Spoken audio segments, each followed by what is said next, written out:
Enough is enough. It's Wednesday night. We all know what that means. Hey, Connor, double or nothing. Take it away. Hey everyone, and welcome to the All Elite Zone podcast on YouTube and Twitch. We are here for our AEW Dynamite live reaction. Now tonight is the go home show for AEW Dynamite. For AEW Double or Nothing this weekend. Should be an interesting night. I don't know too much about this card. It's a very iffy card to me. But we'll see how the show is. Uh, Yeah, we'll see how the show's gonna be. This feels like a Rampage card more than a Dynamite. Uh, I don't know how they swung this on here, but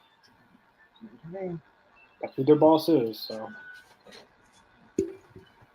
Yeah. Anyway.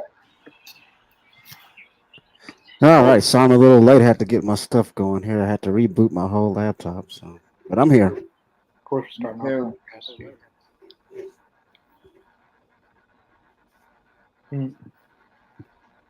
But still, tonight, yeah, it's the double or nothing. But how'd you guys like the introduction? Owen Hart, A Dynamite, and double or nothing, all that together at one line. Not bad.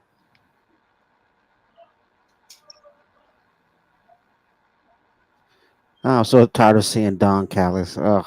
It's just Tony's good old booking, isn't it? He doesn't know when enough's enough. Exactly. I totally agree with that one. I know every one of the viewers been wondering why haven't I showed up last week. Well, my internet was down. I can't watch Dynamite on the internet, so I had the no-show last week. It's all good, bro. But still, here I am on this week's Dynamite. Internet's back up and all that stuff.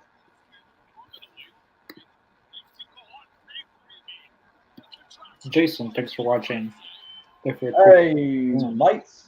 Or welcome from down under.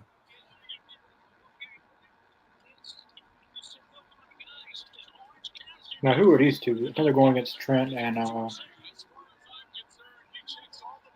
think Trent and Roderick Strong.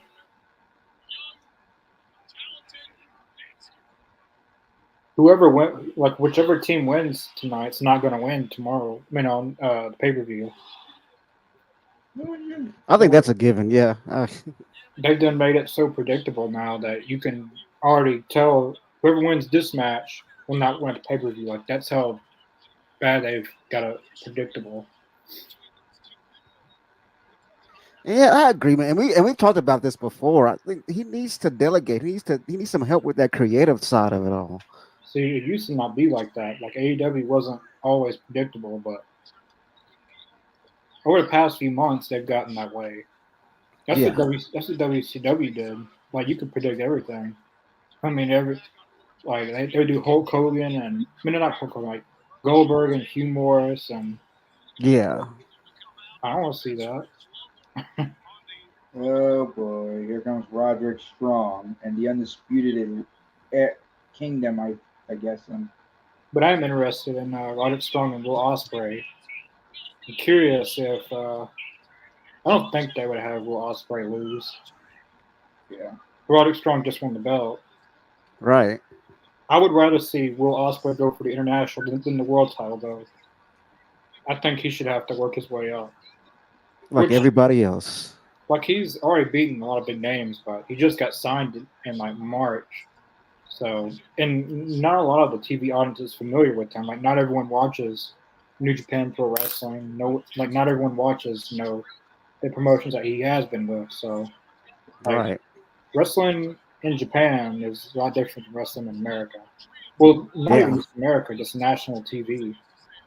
I'm sure a chunk of the hardcore audience knows who he is, but I know what you mean. There's a lot of people, trust me, it's like, who in the hell is Will Ospreay? Yeah, because a lot of the fans now, like I've noticed that a lot of the at least American fans, they go look, Ospreay's matches up on YouTube to figure out who he is. Because like you were saying, because there's a huge chunk of the American wrestling fans that don't know anything about New Japan. there's a lot of older fans that, like I guess I say older people that, they're on Facebook probably, but they're not in depth with it like a lot of other fans are. Yeah, So people that they know is probably going to be the people that were big names in WWE or people who are still young but was in WWE. Or maybe they watched TNA when it was big. If they've been watching AEW since the beginning, they'll know Orange Cassidy, Darby Allin, Sammy. They'll yeah, know those guys, but if they're not watching that. If you're constantly bringing in people they don't know, then you got to keep up with everybody. Like, there's so many wrestlers, you can't just keep up with every little wrestler. But Will Ospreay's he's a he's got a better shot of being a world champion than Okada does. Because Will Ospreay can talk, he can wrestle good. yeah. The only thing Will Ospreay's got to get over is being able to talk. He's gotten a little. I don't think he's used to talking as much as you, because in Japan you don't really do a lot of talking. In America, you have to kind of transition, not fully into talking, but you got to know how to talk. Like Right. Swerve can wrestle good, but he can also talk on the mic. If you're going to be a world champion, you got to talk on the mic. At least to a That's the certain. key ingredient. Yeah. Unless you're like Brock Lesnar and you have Paul Heyman. I mean, if you're that good in the ring and you're just a beast, and then you got a really good manager, then that's the only way it works. But not everyone's like Brock Lesnar. True. He's a freak of nature, so You'll never see another Brock Lesnar in wrestling. I doubt it. Not probably not at least for another 20 some odd years, maybe. Then Brock Lesnar will be coming out of retirement as an old man. I think he's going to be back in wrestling before this year's over with. Brock Lesnar will be back in wrestling. I mean, it's something though. I mean, because like you have to think. I mean, how much of a draw he really is.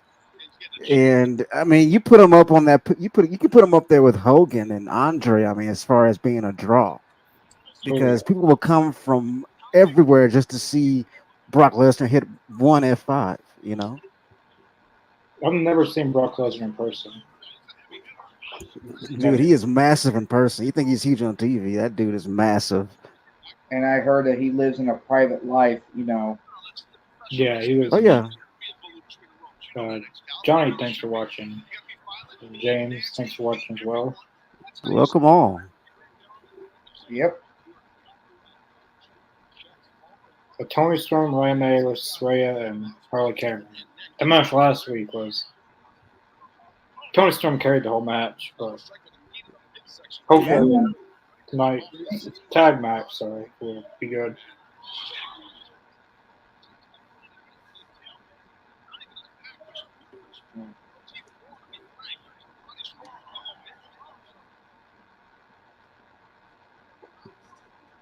Oh, Osprey seems to have an answer for everything Strong is doing, though.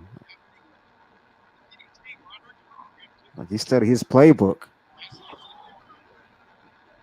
I'm predicting. I mean, they could do a win-win, lose-one, like where with 13 wins, one of them wins and one of them loses at the pay-per-view. Yeah, Because if they have Trent lose 2 times in a row, then they done killed all of his heel momentum that he's trying to gain. If he loses again, like Orange Cassidy's in like 150 something matches, he can take a loss. exactly. He hasn't lost. He hasn't lost by like 20 something matches.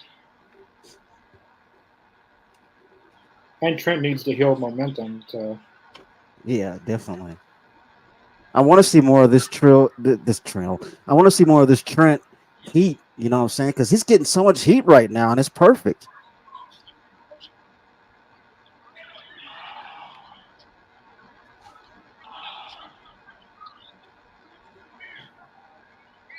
I Who else bet they heard that one up in the nosebleeds.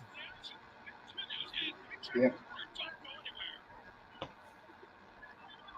Did anyone catch a Facebook post of this guy bought an AEW Fight Forever game for $3 on clearance?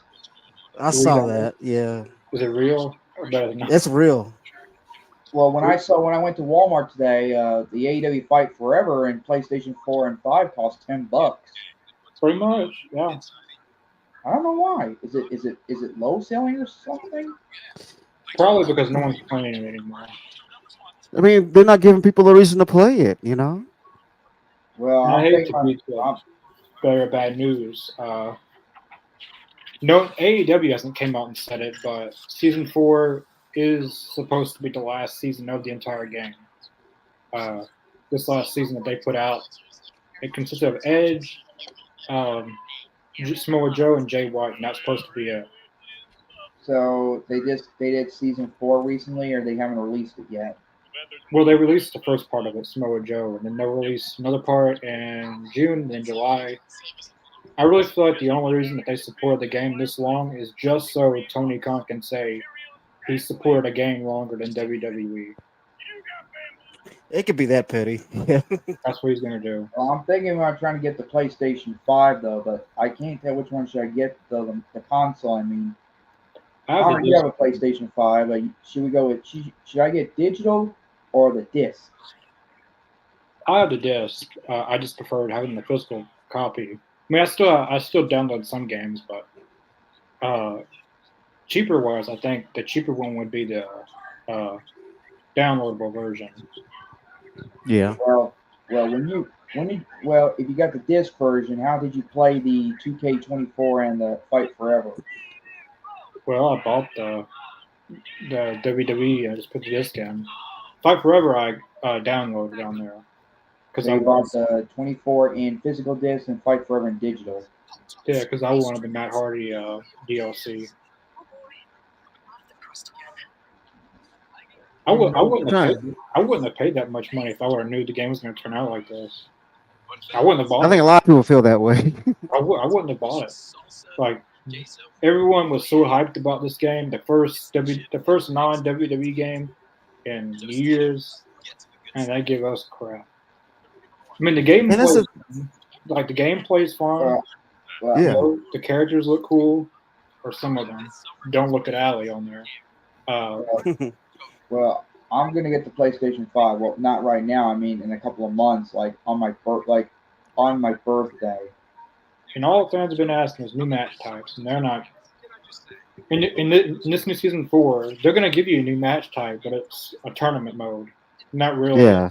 an actual. It's basically like the Beat the Elite, except it's an actual tournament. And so it's basically the same thing. Instead, you're just making your own tournament. Hmm. You can't do a 3-way ladder match. You can't do a 4-way ladder match. You can't do a handicap match. You can't do a submission match. You can't do a steel cage match. You can't do a tables match. You can't do an Iron Man match. You can't do nothing. That's exactly what I'm saying. They're not giving players an incentive to play the game. I mean, after we go through it all, that's it. At this point, I wish I could say that they cared, but now since 2K24 has came out and it's a really, really, really good game. I'm not saying that because I hate AEW, but that's just the truth. I mean, God, It is. I wish I could defend AEW's game, but it's really hard to. They give you crap. But I mean, AEW's like they have the money. It's not like if they can pay Okada $13 million, they can make a good video game. Right. There ain't no reason why you could pay all these people millions of dollars, and I don't know. Maybe I don't know. This is a big mess. But 24 is really cool. They got a lot of new match types. They got a casket match, a gauntlet match. They have an ambulance match. Yeah. They have a lot of new stuff on there. My GM's a little bit more like it used to be. Can do trade. And the best part is, to me, they still got the war games. Yeah, so got Yep. I think that'll be there to stay now. Hopefully. Yeah. And they're always updating the game. They're always updating 2K24. Always. Oh yeah, they just put Hollywood Rock in there. And CM Punk just got released on. CM Punk got released on the game. The Punk ECW pack came with Terry Funk, CM Punk. The Dudley Boys, they're in the ECW Punk pack. Yeah, yep. And Sandman. And with this new update, you can actually download Brock Lesnar. Not many people know how to do it, but you can download Brock Lesnar. Oh yeah, you can. He's still in the game. They just don't have where you can physically. You can just go to the main menu and play, and you have to do it a certain way to. You have to crack into their thing. And, oh, that was good. Elbow. Oh. Yep. What was Orange Cassidy doing? Oh, the Trent. Yeah, that's true.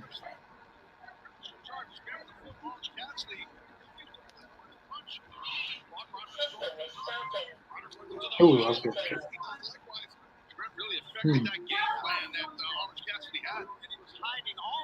Somebody's talking about somebody's kid. All right, what are we doing here? This is going to be interesting.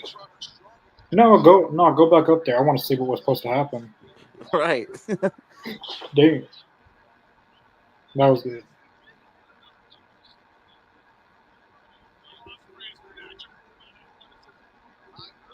Ooh, that was a good DET.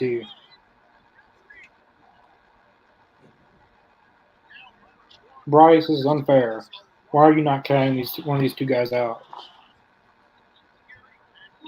They're both not the legal man. It's a tag He's not team. counting at all right now. Is he? It's a tag team match, not a tornado tag. There's a difference. Yeah. Play 2K24, and then if you get counted out, the match is over. Yep. Last time I checked, that was the rule in wrestling. I didn't know wrestling changed.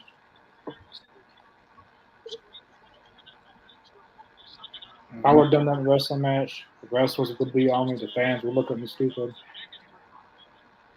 So, Connor, are you thinking about buying Double or Nothing on, well, BNR? I might buy it. I probably will buy it. I've been debating on buying it. I've ordered every AEW. I've ordered every pay per view, or if I didn't order, I was there at it. Right. Yeah, you're right. I just thought about that. Yeah, I've been to I've watched everyone. If I didn't watch it, I was there at it. But I've been debating on not buying Double or Nothing, but I'll probably buy it. Yeah. It's a pretty good. Like the two matches I'm looking forward to is Christian Swerve, and the number one match is Malachi and Edge. That's the match I'm most looking forward to. Oh, there's Wardlow. Yeah. Where you been at? Speaking of, Nathan has a question. Yeah. Or Nathaniel. man. Nathaniel, excuse me. I don't know why I said Nathan. Nathaniel. The only way that would work is Malachi's got to win on Sunday. Because if he loses, ain't no reason for him to join. They could do their own spin of heel Edge, kind of like the Judgment Day. Oh, Roderick Strong and Trent win. Oh man. I'm saying either Orange Cassidy or Will Ospreay's losing. I think Trent's gonna win. I don't know. I mean Trent and yeah, I say Trent's gonna beat Orange Cassidy, and Will Ospreay's gonna beat Roderick Strong. One's gonna lose, one's gonna win. That's a pretty safe prediction, honestly, because it's like very predictable right now. Which I would like that if they did it that way. Have Trent win and Will Ospreay win, so it's not totally predictable, but even I'm saying it and it could happen. So I mean, as long as they keep that momentum with Trent, I don't think just keep that momentum. Oh, Will Ospreay's busted open. Good to see Wardlow again. But personally, I don't know. They could do their own spin on the heel Edge. That WWE kind of rushed. They didn't really give it enough time. Yeah. But I don't know I don't really want to see another member in House of Black. The only person who would fit good in that group is Pac. He's the only one that could go in and be perfectly fine. But if Malachi loses, I think he's pretty much done with AEW because apparently his contract expires pretty soon. Tony Khan said it started in 2027, but apparently that's not the case. So if he loses, this is probably his way. This is his last match. He's done. That makes sense. Buddy Matthews will probably leave him too. Because I already know why he's going to leave. Well, one, because if Malachi leaves, he wants to go with Malachi, but just because he was, I guess they're married. I don't know if they're married, girlfriend, boyfriend. But he's going out with Rhea Ripley, so I don't really I blame thought him. they were married. They're married or something. They could be married. Well, I know they're together. But personally, I want to see Malachi Black stay in AEW, and I want to see him win the TNT title, but if they're not going to book him good, then I think WWE would be it would probably be a better opportunity than the Vince McMahon era, because Triple H really liked the entrance of Malachi Black. Triple H put all this stuff together. Well, not everything, but he really was into Malachi Black. He put the NXT World Title on him. He may have entered some takeovers. So if he goes back to WWE, I think he would be fine. I'd like to see the House of Black and Judgment Day, just because Rhea Ripley's in the Judgment Day. I don't know how that go down, That'd be cool though. but I want him to stay in AEW. You know, I don't think Malachi Black has even scratched the surface on his singles run in AEW. I don't think maybe 20%. Like he done the stuff Yeah. with Cody Rhodes, and that was it really. Tip of the iceberg right now. Like the best single stuff he did was against Cody Rhodes, and that's only because that's the only single stuff he's done. He did the All Atlantic Fatal 4-Way match at Forbidden Door. Yeah, Forbidden Door 22, but there's a lot you can do with Malachi Black. I agree. I think if you tap into that, you tap into that dark side that WWE never could, and go with it. I think that'd be awesome. I would say in NXT they tapped into it, but once he got called up to the main roster, they kind of Yeah. like if you like the dark side of NXT, like the Malachi Black of NXT was portrayed how it should be. The black and gold NXT, I could say, not the NXT now.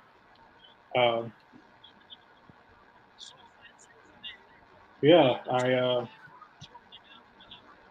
mean, in one way, I want Malachi Black to go to WWE because I just feel like he'd be used better. But if AEW will use him better, then I want him to stay in AEW. I just want to see him be used good, Yeah. and not just doing nothing. Which Malachi Black's wrestling tonight, actually, obviously you can tell by the thumbnail. Malachi Black and Kyle O'Reilly. That should be a really good match. Oh yeah. I already know Malachi's going to win. Or I don't know, he might lose. Adam Copeland might cost him. I don't know. But that should be a good match either way. But there's a lot of things they can do with Malachi and WWE. And there's a lot of things they can do with him in AEW. You know, we haven't seen Malachi Black versus Kenny Omega. We haven't seen Malachi and Bryan Danielson. We haven't seen. There's a lot of these matches we've never seen because they don't use him. The main one is Malachi Black and Kenny Omega. That's the one match that people was always fantasizing about once he got signed. That's the dream match. Jay White, you know, he's in the ring right now. We haven't seen Malachi Black and Jay White. We haven't seen Will Ospreay and Malachi Black. That would be a good match. But in WWE, you know, he could go against. They could revisit that CM Punk stuff. It'd be funny if they mentioned FTR in it. Because if you guys remember in Collision, Malachi Black was the first to mention CM Punk before he left. He told FTR no more Mark Briscoe, no more CM Punk. Yep, I remember that. It would be funny if Malachi Black references that line. But he could go against Dominic Mysterio, Damian Priest. There's a lot of people he could go against in WWE and in AEW.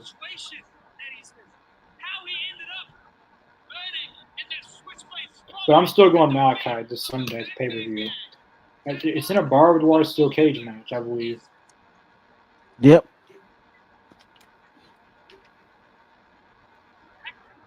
I can tell you what's going to happen in this segment just because how predictable it is. Dev Triangle is going to come out, and they're going to set up a match for this Sunday. You're probably exactly right about that.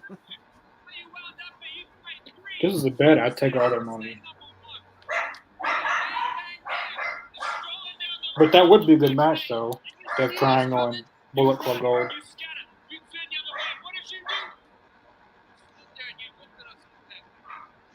But they got to start getting some of these trios teams. Like, they need more contenders. Like the only teams I can think of that's active is Death Triangle, Dark Order, and that's really it. I mean, they got the equipment Billy Gunn, but Max Caster suspended, I guess. I don't know.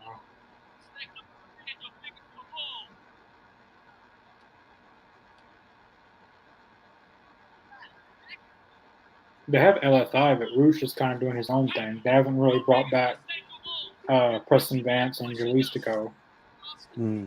Yep.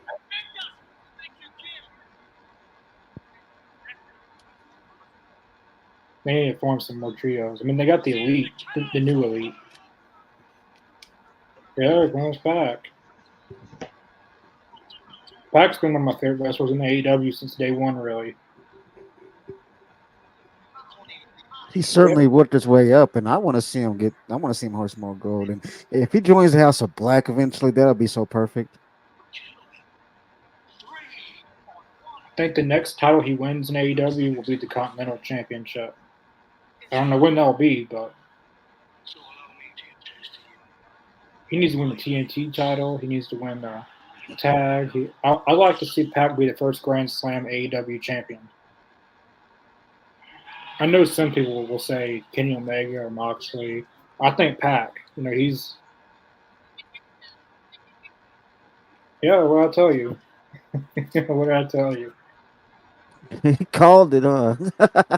I'm not complaining about it though, because this is going to be a really good match. Like Death Triangle versus Bullet Club Gold could possibly be the match of the night. Because all 6 of these guys are really good, especially Death Triangle. They're my favorite trio in AEW history.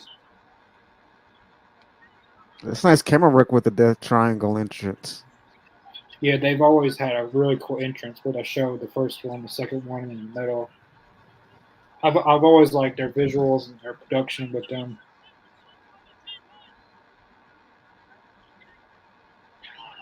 Even though I called it, I'm not complaining about it because this is a match I would like to see on paper. If I was booking a show, I probably would book this. Exactly. Now I can tell you who's already going to win. Bullet Club Gold's going to win, but I'd be shocked if they didn't win because they just won them. But I mean, Death Triangle's going to win them back eventually. They're one of the top trios in the company. Eventually they're going to win them back. Just probably not right now. What did that sign say? It said push someone. Damn, they knocked the whole thing over. I guess that wagon's got all their championships in it. Yeah. Got 9 belts.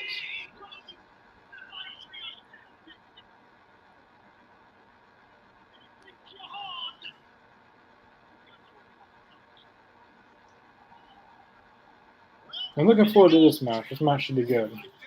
I want to see this. Oh, good. FTW 3-way eliminator. I want them to retire that belt. It doesn't. It wouldn't hurt. There's no real meaning behind it anymore. I mean, they can't keep doing that. They got to do something. They got to have Hook do something else eventually. I do. Those young, I know we're talking about the Dynamite gang and the Death Triangle, but the Young Bucks, now they're just wanting to throw Darby Allin out of the building for the night. Yeah, they have those They have those papers hidden in the mail with and his face their on. own personal elite security, Oh man. or what do Did they it, call it? EPS, Elite Personal Security. what was it? Was that Matt that said that he's like Darby Allen got final destination last week, and now he's walking around here. See, I don't know how he got cleared. I'm really curious about that. How did he get cleared and all that? I hope that Darby Allin does come in tonight, though. Man. I know he's barred from the building. He's probably going to do something. I guarantee you, before the show's over, he'll do something. I Yeah, hope, he's gonna pop up. Oh yeah, I can. He'll be falling off of something. and he's gonna do it as the words of a hardcore Hall of Famer, right there in Bakersfield, California. What if he pulled a sting and came from above? Ooh, but wait a minute, he can't. Well, he better be careful though. He's gonna have to have. He's not gonna do the same thing that happened 25 years ago tomorrow. Remember Well, that. Sting did it. In Yeah, Sting's last appearance, he did it. yeah. In AEW. So, And I mean, as we all know, Darby is not afraid to look death in the face. I mean, we know I that think by he's already now. done that. Actually, he done it at Davy's place, so he could do it. I already know he'll do it. He'll do anything. He's gonna have. Well, there is one problem though. He's gonna have to have. He's gonna have to ask Martha Hart for permission, the widow of Owen Hart. He doesn't own the building. Well, why would he need permission? I guess because of the Because of Owen. he doesn't have anything to do with it. Well, if anyone This is remembers about this pertains like the Sting's old entrance. It has nothing to do with Owen. I mean, know, but Like I know, like now, like ever since that happened, I bet everyone makes sure. Like there's a lot more. There's probably a lot more protocols that goes into doing that now. Oh yeah, I'm sure of it. Just because of that incident, they probably double checked that some 100 times. well, all I do know is though that when I looked at one of the articles that about Sting coming down from the rafters, he has to ask Martha Hart, and Martha Hart gave him his blessings. You know, that's what I heard on the All right, we'll articles. ask Mother Hart to get her permission. I'm not sure if that's true or not, but Um, was that something that you heard on the internet? I think that is true. I think I heard that. I don't know who I heard it from. I think Tony may have said it. I don't know. Which Tony says a lot of things. It's not true. I mean, he said that, in the Punk and Perry stuff, that the production people's lives were in danger. We saw the footage. Nobody's lives are in danger. We saw the footage. Like, production people, wrestlers, nobody's lives were in danger. It wasn't like he came in there and he was keeping everybody hostage. No. That's what I think of. Like when you say people's lives were in danger, I think that's someone was threatening to hurt a bunch of people. That's what I'm thinking too. Like he didn't go in there swinging and stuff at everybody. He didn't go in there threatening anybody. Unless there's a separate altercation. But they haven't said that either. But that still wouldn't make no sense. Like if Punk did something to Tony, that's something. How would that hurt other people?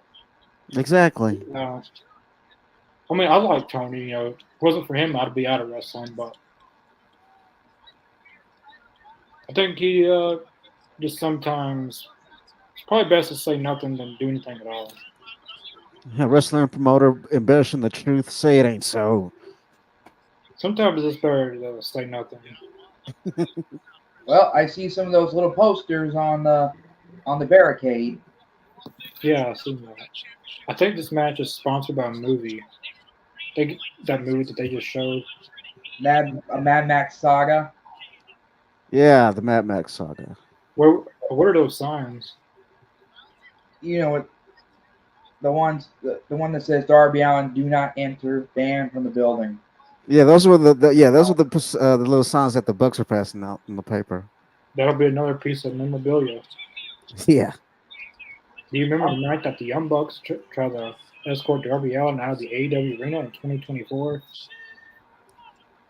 I remember on Nitro, this happened when I believe Eric Bischoff tried to make sure that Ric Flair couldn't get into the building. I remember that. It was the same thing. When was that? Do you know? Jeez, I can't even tell you what year it was. It was in the late '90s. I forget what year it was, but I know it was an episode of Nitro where he was doing everything in his power to make sure. Well, no, actually, it was in 2000s. He was doing Eric Bischoff was doing everything in his power to make sure that Ric Flair couldn't get to the building. Like doing the same thing, like with the security, letting everybody know, hey, if you see a guy going around yelling "woo," do not let him in. Well, I bet somebody said woo and it wasn't even Ric Flair. it must have been during between the Vince Russo and Eric Bischoff era, I think. I 2000. think Russo was gone at that point. I know he got fired or whatever, and then Eric Bischoff came back trying to salvage whatever he could. Because this is like during the dying days of WCW. No, just no that whole thing. Who just he did like a suplex on him, he just got straight up. So fans got mad at Austin. Like you remember the time Austin Aries no sold in TNA? Yeah. They were mad about that. But when someone else does it, it's all right. That's what I'm saying, man. You know, there's some of these fans out there are they're kind of fickle about the way they feel about different things. And it's like Austin it's okay for this superstar to do it, but if this superstar does it, well, what's wrong with you? They're not selling at all. Yeah. But you got mad at someone who didn't sell at all. Yeah. Exactly. But anyway, speaking of WWE and WCW and all that, ECW's The Sandman is coming to Memphis Wrestling August 25th. That is, if he is going to be showing up on the card. I'd like to have Sandman on here. That'd be cool. Yeah. He'll be in Memphis Wrestling Sunday, August 25th. Damn, Chris, you say that like he's not going to show up. Like if he does show up. Are you going to it? I wish, but everyone's been saying it's more like a sellout event since this is Sandman's first Memphis Wrestling appearance. Probably won't even be there. Well, has anyone seen the Sandman and Dark Side of the Ring? Yeah, that's actually a really good episode. I think it was from the recent season. I think last month or a few weeks ago. Yeah, this last season. Yeah. Oh, speaking of Dark Side of the Ring, there's another show going to be. I don't know if it's a show or it's a documentary or I don't know what they're supposed to be, but Vice has got. I think it's the same people who worked on. I don't know, but there's a different wrestling program on Vice coming out called. You guys may have heard of it. People watching may have heard of it, but Who Killed WCW? So yeah. There's a writer, former writer, or current writer. He must have some input on it because in an interview he said who they interviewed. They interviewed mostly every big WCW name: Hogan, Goldberg, Hall. Well, not Hall. He's dead. Kevin Nash, they did. DDP. Just about any big name. Eric Bischoff, Vince Russo. Yeah, they interviewed just about everybody, and they said that it's not going to be like. I liked if anyone's seen WWE's Monday Night Wars episode series. I really enjoyed it. But, yeah, it's good. There's going to be stuff that they left out in this program. So some of that. Okay. So it's going to be uncensored, basically. Like all the stuff they said in the WWE version was real and true, but this is going to be a little bit more uncensored. Like they're really going to go in the Who Killed WCW. And I like it. The Rock is actually narrating it, I believe. Oh, okay. I'm definitely watching now. I could be wrong, but he's going to be doing something in it. But they're going to have probably producing it. Yeah, he's doing something with it because this writer is The Rock's personal agent or booker or something. He works with The Rock. Yeah. The Rock's probably the executive producer of the show. Yeah. He has his own writer. Like the person who said all this is his writer. Like when The Rock came back to WWE here recently, he was the one that did a lot of his, I guess, final boss stuff. Yeah. Yeah. He was his agent basically. Yeah. But I'm really excited for that. I like anything WCW. I mean, even though their last show ever was really good, and it sucks that their last show ever was really good, and we couldn't see where it was going to go. But I always like watching stuff about WCW, the bad, the ugly. Yeah. Some of that stuff's funny. And just the reactions of some of these wrestlers, like Goldberg couldn't stand Eric Bischoff, and like I remember one time Gene Okerlund, he was talking, he said he looked in the room and he said, "You guys are stupid." He said, "This place is going to go under," and it went under. Here's, yeah, I don't know. I'm usually not a big WCW person, though. I did watch the rise and fall of WCW on DVD, WWE home videos, and You're a fan I of did WCW. watch Seen the you back in scenes the day. about. I seen you back on the day on Nitro. You took your shirt off and you put it in, and then your brother and your dad had NWO, and all it took was your shirt off and had NWO. You don't remember? You were front row. The main event was when DDP won the world title.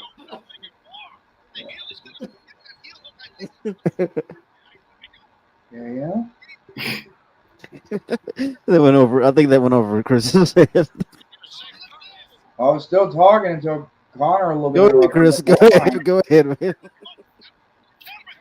But anyway, I'm probably gonna have to say, well, I know it's a series. Who killed WCW? But I know the person who killed WCW is the man who former writer of WWE and WWE magazines back in the '90s. Vince Russo. And I know he's not, and I know he's probably hearing this right now. I'm gonna have to say Vince Russo. Who's not hearing this? But if he is, you're welcome to come on here for an interview. That'd be awesome to have Vince. I mean, people talk down on his name, but to be honest with you, a lot of the stuff that he created, I mean, kept people watching WWE. I mean, whether people want to believe it or not, I mean, he put eyeballs on the screens with his storylines. If it wasn't for Vince Russo, they probably wouldn't have had a lot of the big Stone Cold Steve Austin feuds. Like he created, Yeah, even though Vince gets the credit for it, he actually was the writer for all that stuff. So he yeah. gave all those ideas to Vince. So I mean, Yeah. I've always give him the credit because as far as being a writer, I think whenever you can grab a hold of that audience and keep them as far as keep them invested. That's the key when you can write and actually have it make sense. And like, I mean, at the time, it was Crash TV. It was Jerry Springer. It was like it was like Maury Povich. That's what people wanted. That's what people loved to see on TV, and that's what Vince gave them. I mean, he gave the people what they wanted. And like today, people don't give him the credit that he deserves, I believe. yeah, a lot of his WWE stuff was really good. WCW, he just put a bunch of darts on the wall and whatever stuck. But his Yeah, WWE stuff was the top notch stuff. Like that's what I mean. Argument can be made that if it wasn't for Vince Russo, WWE could be out of business right now. I mean, he did give off a lot of those ideas. Vince will get the that's credit fair for to it. say. Vince will always get the credit for it. Well, Vince McMahon will. Vince Russo won't. But Vince Russo created it all. He pretty much, he was a writer. He came up with storylines, how things were Yeah, going to go. Maybe not everything was his idea, but I guarantee you a lot of it was. and that's the thing. Did all of his storylines hit? No, they didn't. But he had enough of an impact to keep people invested in watching the WWF, and he was there for a reason. And he knew how to he knew he was tapped in to what people wanted to see on television. He had that. He was that smart to know. Hey, people love trash TV, so I'm going to give them trash TV. They had to, and no Yeah, choice. And really, if it wasn't for WCW, we may not have had an Attitude Era. exactly. If if WCW didn't, yeah, if WCW didn't start taking their wrestlers, their audience, having a better product, and forcing WWE to step it up, we probably wouldn't have gotten the Attitude Era.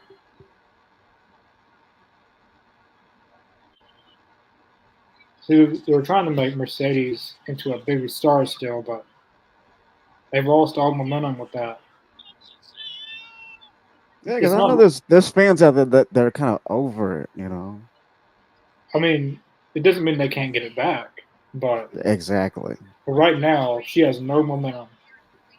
I mean, she hasn't done anything since she's been signed, and a lot of fans on Twitter, especially, said she's going to be a bigger draw than CM Punk. She's going to draw in millions of fans, and when she comes, the exact opposite happens. Hmm. It may not be her fault. She just may not be as big a star as he thought she was. I Exactly. mean, WWE, anybody can get over. I mean, without certain The right key, creative, yeah. without certain key names like Roman Reigns or John Cena or big names, but they can survive without Sasha Banks. They can survive without. I mean, WWE already had a big up front. She just added sprinkles to it. But in Right. AEW, it's kind of different because they're not. I wouldn't say AEW's. We're not established fully like WWE is because WWE's been around longer, so it's obvious. But I think they just gotta after Double or Nothing, they gotta have her doing more than just talking. I mean, have her wrestle some and talk on the mic because you gotta build stories. So you just gotta you. They just need honest. Like they really need to hire a booker. Like Tony's trying to book all this stuff: Dynamite, Rampage, Collision, Battle of the Belts, Ring of Honor, pay-per-views. And he's doing it all on his own. I feel like they could benefit from hiring a actual booker Yeah. or bookers. Maybe have Tony over Dynamite and hire two actual bookers to go do Collision and Rampage. But I think Tony could benefit from learning from someone who does have experience booking. So then in the future, Tony has a little bit more experience and he's been coached how to do stuff like that. I'm not saying Tony's a bad booker because we've seen a lot of good stuff from AEW under him. Yeah. You've seen Punk and MJF. It was his idea to put the Acclaim together because before AEW, the Acclaimed wasn't a tag team. He had the idea and he put them together, so he does know. He can book pretty good to a certain extent. Yeah. Like when you're trying to gain your audience and stuff like that, I don't think he fits that. The only reason some of the feuds fitted that was because certain wrestlers in it could take CM Punk and MJF for example. It didn't matter what Tony did, fans were gonna buy into that because MJF and CM Punk are two very good storytellers. MJF is True. like CM Punk's a good storyteller, MJF's a good storyteller. That's easy for them to do it. But if you're trying to build a new star and then have a captivating story, it's not that easy. So I wish Paul Heyman could help, but that's not going to happen. That's never gonna happen. But Scott Demora, he's available. He's not doing anything. Uh, he booked a lot of good stuff in TNA. People won't ever see it because not a lot of people watched it. But Yeah. I don't know. I just think that they need to hire some type of booker to help to something. Yeah, exactly what I was saying. He needs to delegate, you know, and have more of a have more people that can say, "Hey, I got this. I can take care of this. Let me take care of this particular storyline. Okay, let's see if I can spin this one around. Let's see if I can improve this other one. You know, like have other people around that can help and like delegate." And they need like non-active wrestlers because they have a lot of active wrestlers booking the show. And that's what WCW did. Hulk Hogan and Kevin Nash and all of them were booking the show, Yeah, which that can be a conflict of interest to a certain extent because the wrestlers booking the show, they can book their friends in matches and kind of be a favoritism thing. But I think what they should do is yeah, they need to hire one really good booker like Scott Demora, and then you have Scott Demora. Here's all the ideas. and he determines what's good and what's not good. Then you have certain, like AEW has Jerry Lynn. They got retired wrestlers who are producers. They got Mark Henry. I mean, have him be a producer or something. I mean, I know he knows a little bit about wrestling. I mean, he's a Hall of Famer. Right. So You should know a thing or two. yeah, you should know a little. And they got the Big Show, Arn Anderson, like Jim Ross. I mean, they got experienced people. That's not. Yeah. You just need to make sure it's not gonna be a conflict of interest. Uh, which I don't think active wrestlers should ever have a management position.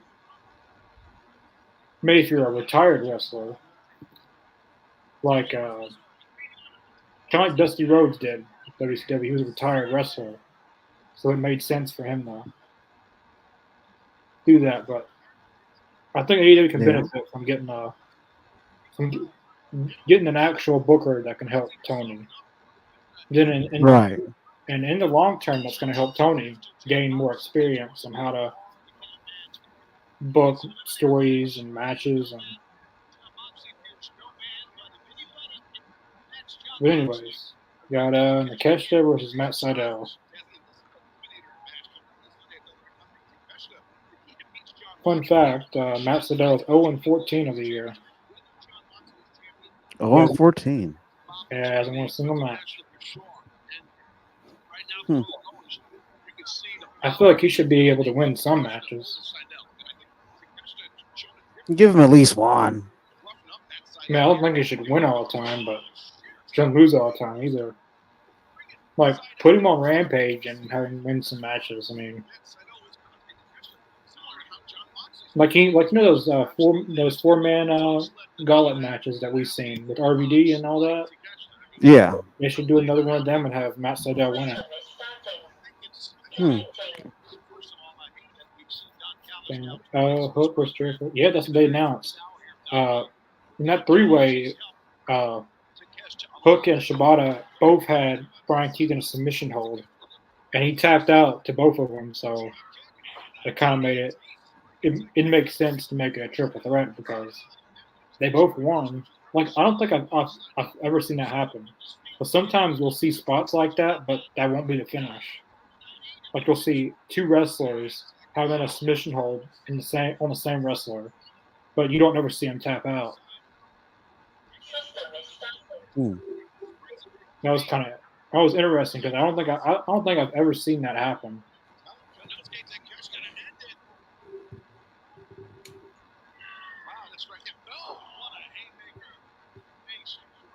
Painmaker? Yeah. Damn, the job's What? that job stopped that out. But she's lost 14 matches in a row now, so doesn't really matter, I guess.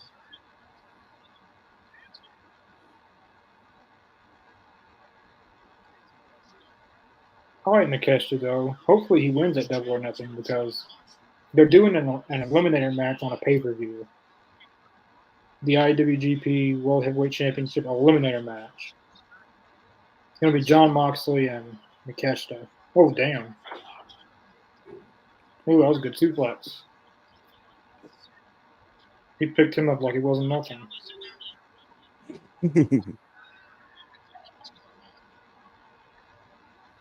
That was pretty cool. Moxley's gonna come out or something. Yeah, that's what I said.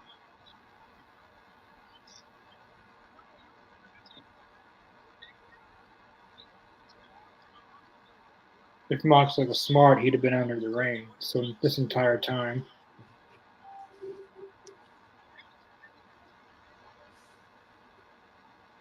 They don't know where he's coming from.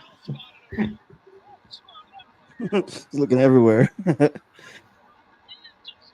Imagine doing that at All In, like looking all around the whole stadium. Where is he coming? Where's he gonna come from?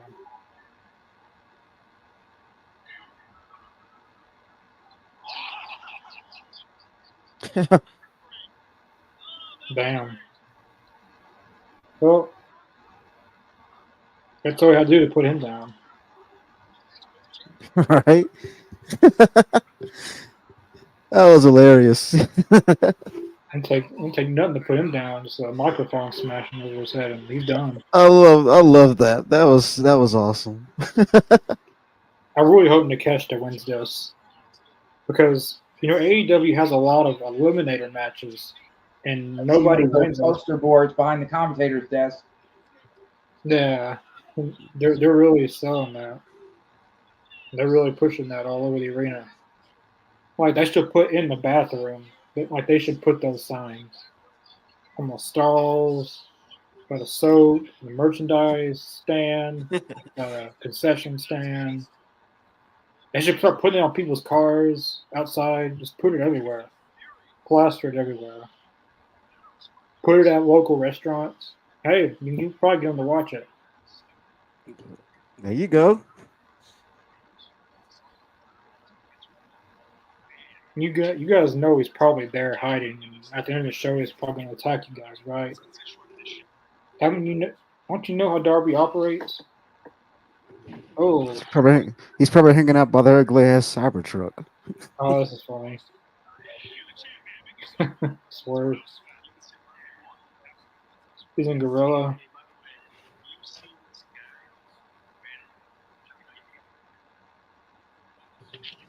Yeah.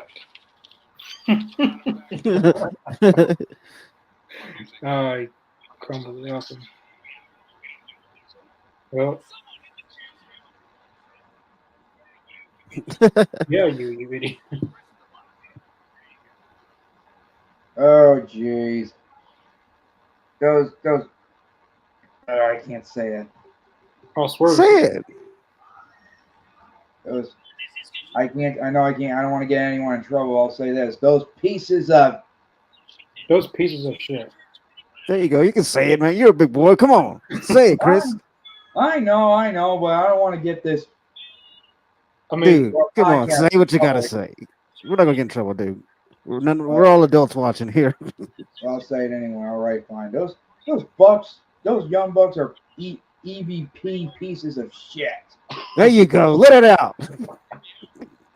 I mean, I know as you always tell, I know as you always say, Mr. Jacobs, it's real to me, damn it. Whether it's on script or not on script, on storyline, off storyline. If it's live, it's real. Yeah. Oh man, there you go, Chris. Let it out. There you go. I'm just not a big fan. Well, I mean, as of right now, I'm not a big fan of the EVPs. everyone Well, watch. Young Bucks. Yeah, I guess I'll do it. We are debating on our next interview guest. There's between two people that we're going to have on. I've mentioned it in the chat, but we're kind of the same price range, and they're affordable, so it would make sense to have some kind of contest. Whoever gets the most votes, that's who we get on. I guess we can vote. I don't know if you guys see in the group chat or not, but the two names are we could either have WWE Hall of Famer Jake the Snake Roberts on here, or we could have TNA Knockouts champion. She was in WWE as well. Future Hall of Famer Victoria. We don't have many women's wrestlers on here. We've had two, and it's been a long time. And Jake the Snake Roberts is a Hall of Famer. He's in AEW. So in the comments, leave who you would like to see, Jake the Snake Roberts or Victoria. I think for me personally, I mean, as much as I love Victoria, you kind of got to go with the Hall of Famer. I'm not gonna pick favorites, but I love them. Don't get me wrong. I like Victoria, but I don't know. It's Jake the Snake Roberts. It's kind of hard to bypass on Jake the Snake, but some other people might like Victoria, so giving everyone a chance to. Who's winning? Oh, Swerve's gonna win this. Oh, so yeah, Swerve's going to win. If he loses this, might as well cancel or might as well make it a triple threat. Swerve right. With Christian Cage, because he would have already beaten Swerve. Can't wait for the thing to come to the underscore. Who is the youngest world champion right now? It'd probably MJF, probably. I don't think Nick Wayne's going to be a world champion anytime soon, really. They've kind of There we go. they've kind of made him into a big deal that he's really not. Like, he's good in the ring and stuff, but him being with Christian is what's best right now, because Christian is a very good veteran that he's going to really coach Nick Wayne very well. Like, Christian Cage is one of the best to work with character work.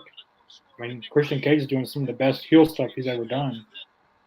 So he's learning from the best. I mean, I'm not saying he never could be a world champion, but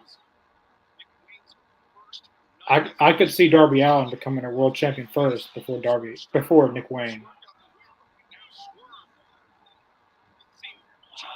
But the next one, like one of the next few AEW world champions has got to be Adam Cole eventually. Because I feel like they're going to want that Adam Cole versus MJF rematch to be for the title. It doesn't need the world title, but I feel like they're going to want to put that at stake just because of where they last left off.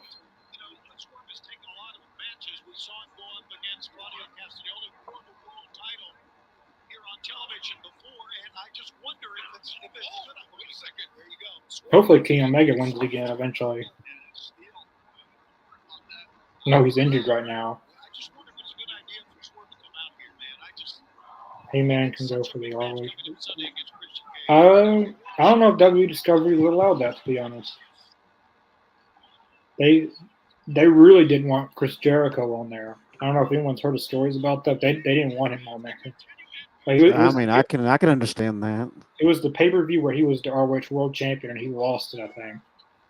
Or he may have retained it, I don't know, but they didn't want him on there. Like, WWE Discovery has no interest. I mean, no interest in Ring of Honor at all. Like, Tony Khan said multiple times that he's pitched the idea to them to put ROH on WWE Discovery, but WWE Discovery had the idea of Collision. So why did they come up with it? Why did they come up with their own idea instead of taking Tony Khan's idea? They don't want it. That's a good point. We're not saying it's a bad product, that they just don't.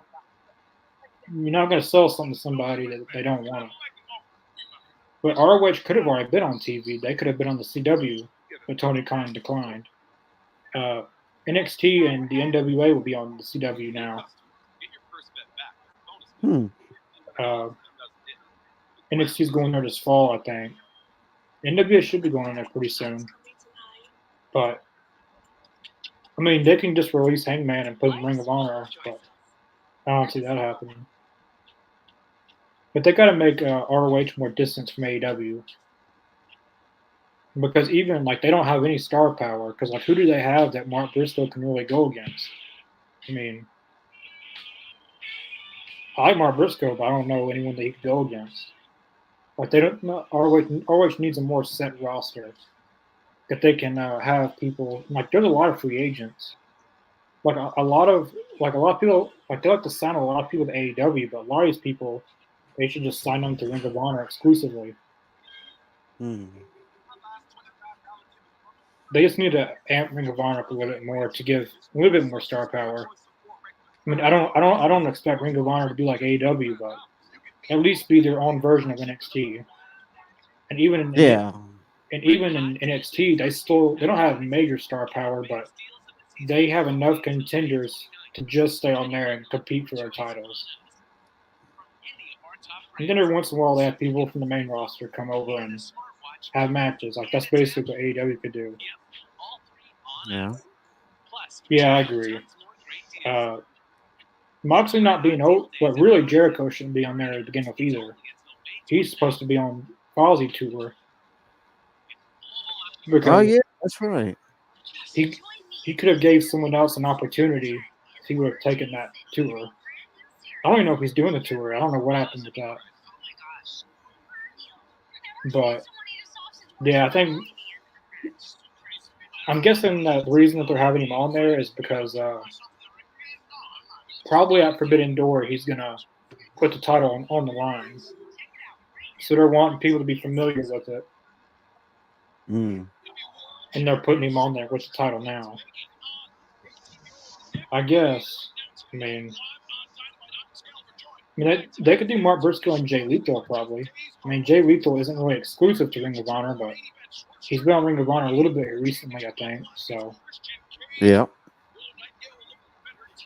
I used to watch Ring of Honor when Tony Khan first brought it back. It was pretty good, but after a while, it's just not a dark show really. And AEW Dark from 2019 to 2020, right before the pandemic, was really good. I mean, they had a lot of good matches. They had Kenny Omega and George Janela in a lights out match on Dark. You don't ever see that. Like, once the pandemic happened, you never saw stuff like that again. But, and the only reason I watched Dark and Elevation was just because it was AEW stuff. And I like a lot of the wrestlers you wouldn't see on the TV shows, you'd see on Dark, possibly. So I'd like to see Brian Cage and, guys I like on there. Right.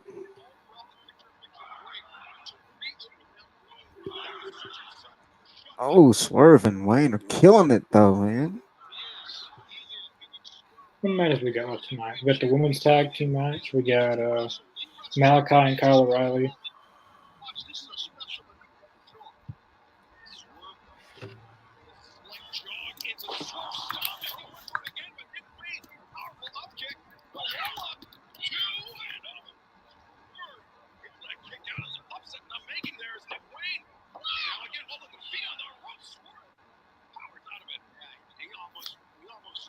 Let's say Jake the Snake.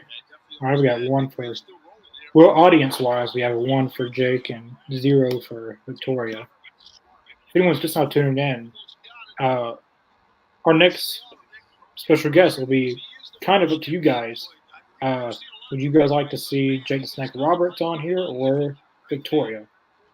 Those are the two. I mean, there's other people that's going to be on here eventually, but those two are the ones right now that we're going to try to get on here next. And if you haven't checked out all of our other interviews, I'd recommend checking them out. We've had Kevin Von Erich, Kevin Von Erich's sons, Ross and Marshall Von Erich. Got a lot of AEW people: Bryce Remsburg, Buddy Matthews, Matt Taven, Brandon Cutler's been on here, Sabu, and Johnson. We've had just about, I won't say everyone, but a lot of different categories: young wrestlers, AEW wrestlers, legends, women wrestlers. Like, we've had a pretty much a good variety of a lot of people on here, so I definitely recommend going and check out a lot of our interviews.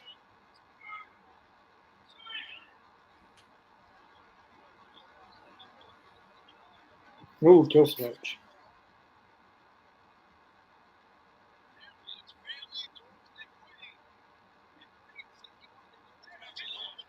Here he comes, Christian Cage.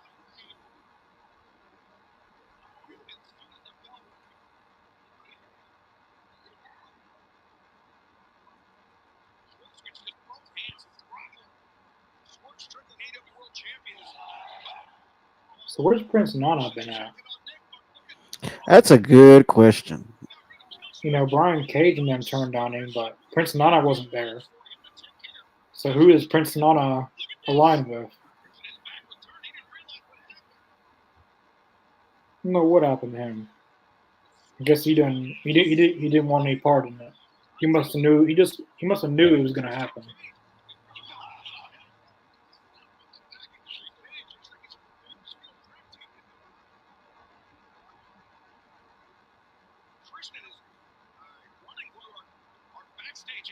I see we're copying WWE before camera work. Is Kevin done back there? Well, it's actually the new WWE. Like, they'll go from the. Oh yeah, the backstage now. Okay, I see what you're talking about. Theirs is kind of different though. It was from the stage to the back, which WWE's done as well. Oh, he stole that man's card. Oh shit! Who's that? Oh, wow. We were just talking about him. No, it's funny as hell. What? I think we know who Prince Nana. Okay. I think Yep. we know who Prince Nana aligns himself with. We were just talking about him, and he was going to drive off, and he thought it was Swerve at first, probably, and then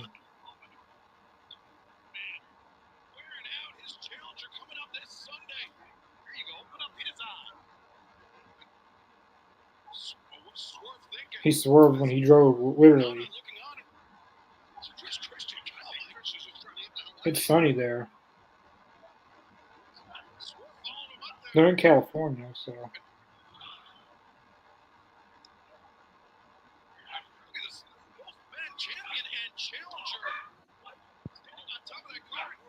DDT on top of the car.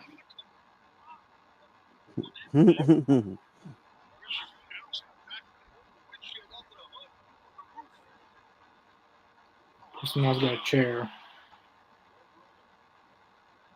Oh no.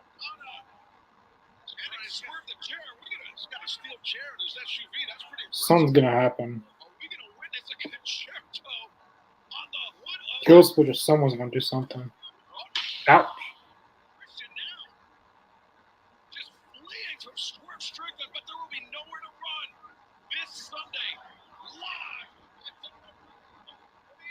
That was good. That was a good segment. It was. I will say Christian and Swerve, their feud has been really good. They've had a lot of good story development in that. Oh boy.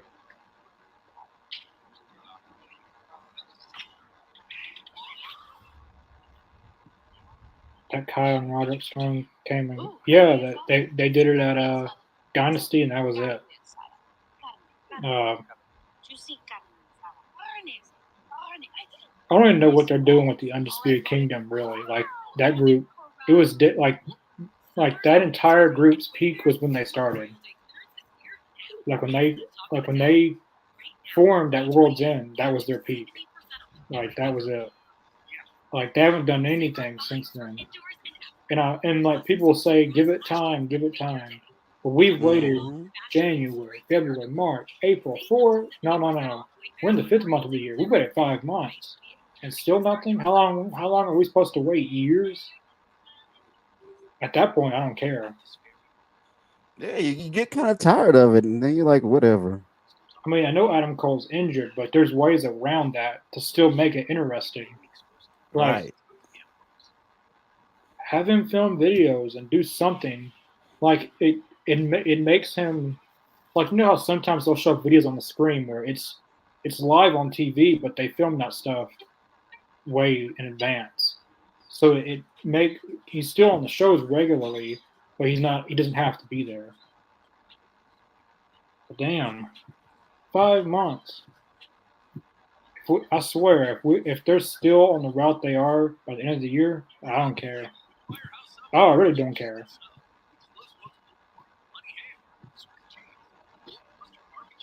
I don't think anyone cares about that whole group. They're just an Undisputed Era knockoff. And not even that, really. Hell, Bash and Booger could have a better faction than this. I know what you mean. Outback Jack could have a better story. Which he always does. I mean, golly.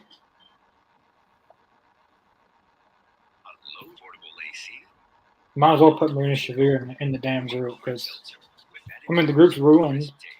So I might as well put her in the group. Make it even worse. It can't get any worse. I don't know. Well, she can make it worse. Just put her on the mic and that thing will go from. I was going to say. You got a point there. You got a good point. I was going to say 100 to 0, but they're not even at 100. And I don't even know what they can do to revive that group. Even when Adam Cole's healthy, what can they do? Because MJF's still not available. And I like Wardlow.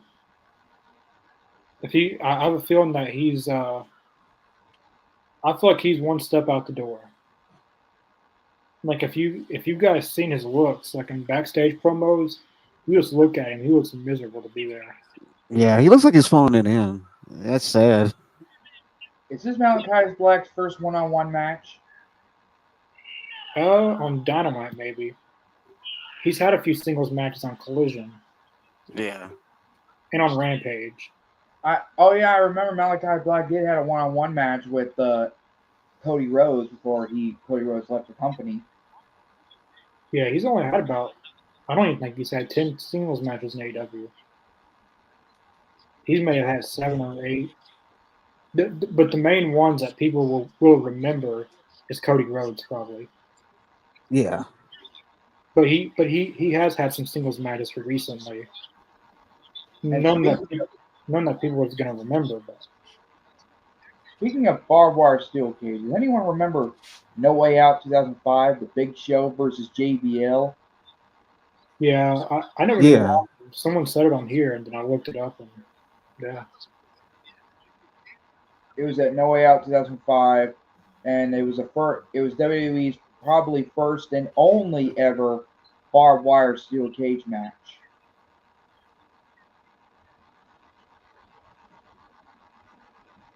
Oh,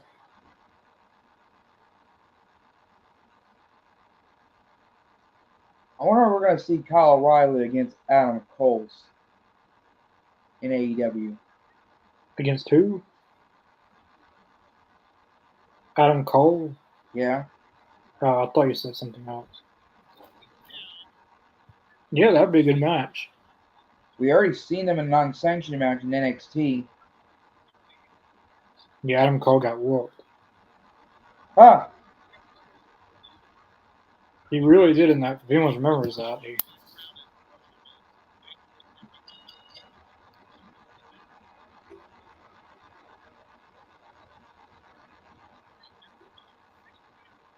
Oh, great. Rampage's special start time at 6 o'clock. Oh, 6? geez, another. And that's around. I think that's around 5 p.m. Central Time, right? Collision's the same start time, but Not Rampage. they always do that on Rampage. Like you can tell that like they don't even care about that show because they just put it on at any time slot. Yeah. Like remember the time they put it at 3 o'clock in the afternoon? Yeah. I think we did it though. I think it was me and Mr. Jacobs on here. Yeah. 3 o'clock in the afternoon. Yeah. Speaking of the Rampage though, well, I don't know if we should talk about this or not though.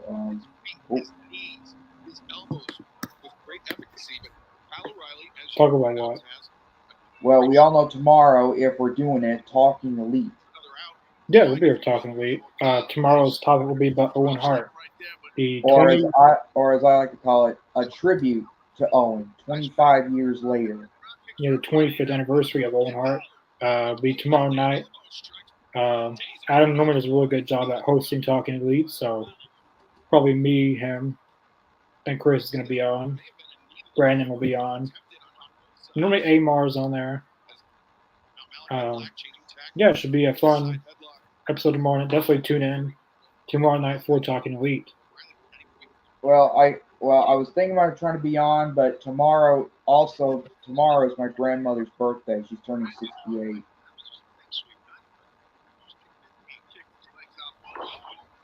So I might be on. I don't know.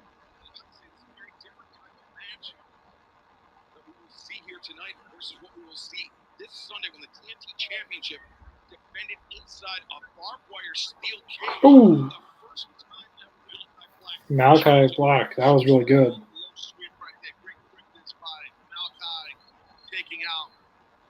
I really think Malachi Black could be a kickboxer if he wanted to. I do too. Which he actually does train. Like he has mixed martial arts training and stuff. So he does have some experience in that. Uh-huh. He's still quick. Like, and if anyone's watched his NXT stuff, he was really quick, and he still is.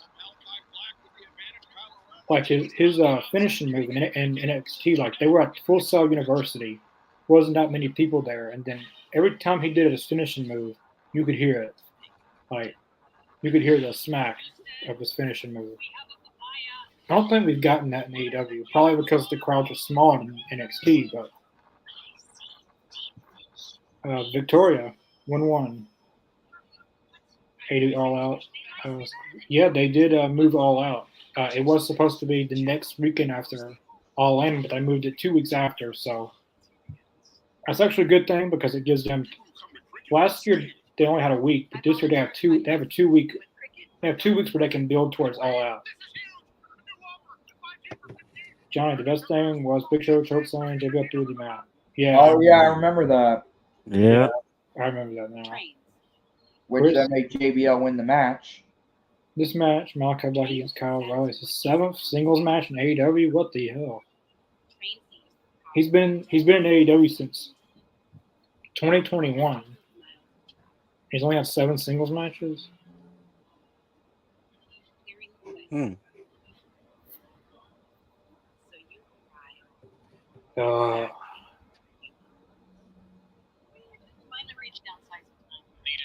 I don't know. I don't know what to say about that. You use people like Serpentico more than you do Malachi Black. That's something though. He's a loser. I mean, he's probably a nice guy and all, but he's a freaking loser. 160 something losses, and yet you still can't find a way to put Malachi on. I know Malachi was injured for some time, some of it, but some parts he wasn't injured. Yeah.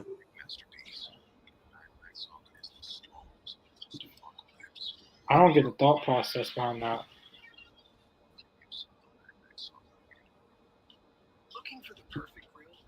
Find yours at Ace, because at Ace, the perfect grill comes with free assembly. I know.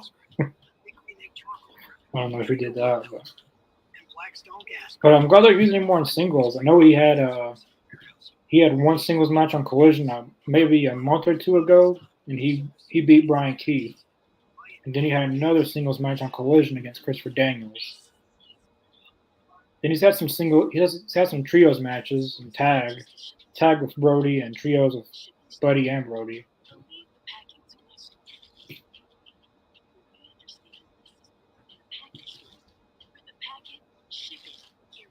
But I might as well say it right in the show. If anyone hasn't, check out the Worldwide of Wrestling podcast.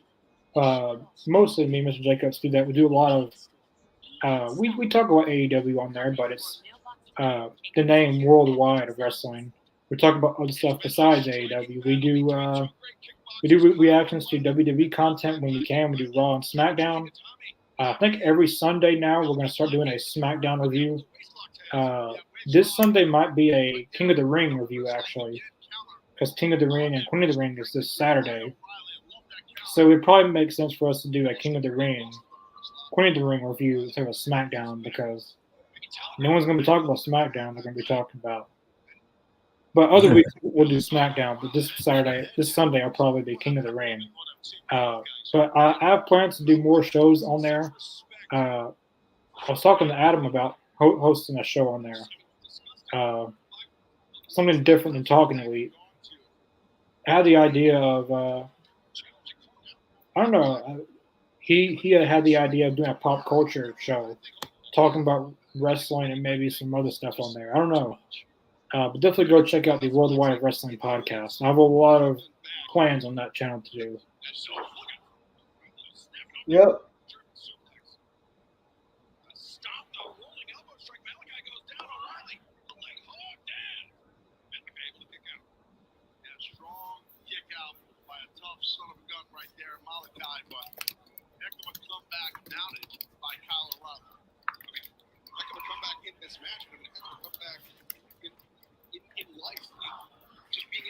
How you doing, Chris? Doing good. just a little bit tired from sitting down watching Dynamite, AEW Dynamite. Oh, you're getting tired of it? I feel like I've been talking too much, so. No, we're supposed to be talking. That's the whole point of this. Well, I just don't want to, be the only one talking. Well, No, you're but, good, man. but still, let me see. Oh, Well, yeah. technically, Don't even entertain that idea. That'd be a sad day. Like, rest in peace, House of Black. That'd be a sad day for a lot of people. yeah. I would ran on here like none before that happened. Marina Shafir is the worst wrestler of all time. I mean, golly, she can't talk in a microphone. Her matches suck. She thinks she's Yeah. Ronda Rousey when she's not Ronda Rousey. Well, I'll say this though, I agree with you there. Marina Shafir sucks.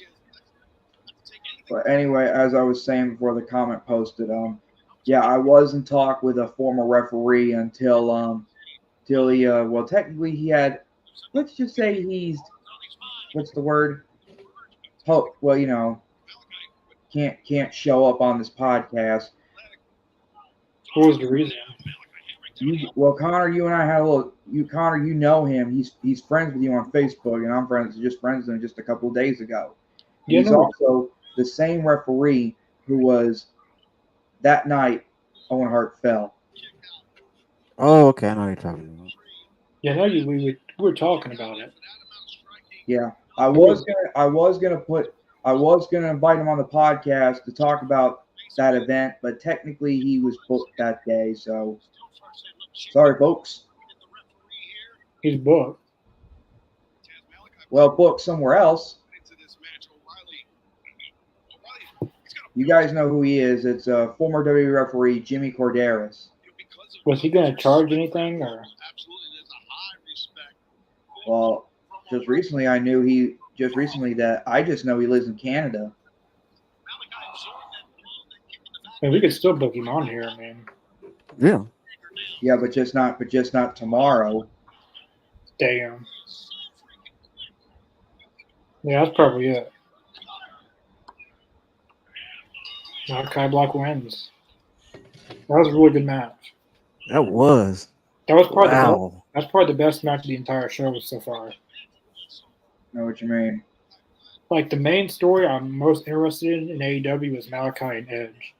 I'm also interested in Christian and Swerve, but number one, it's Yeah. Why is it? I know we're at nighttime here in Mississippi, but it looks like it's daytime in California a little bit. yeah. When they were outside Christian Swerve, it was daylight. And this is probably the first ever barbed wire steel cage match in AEW history.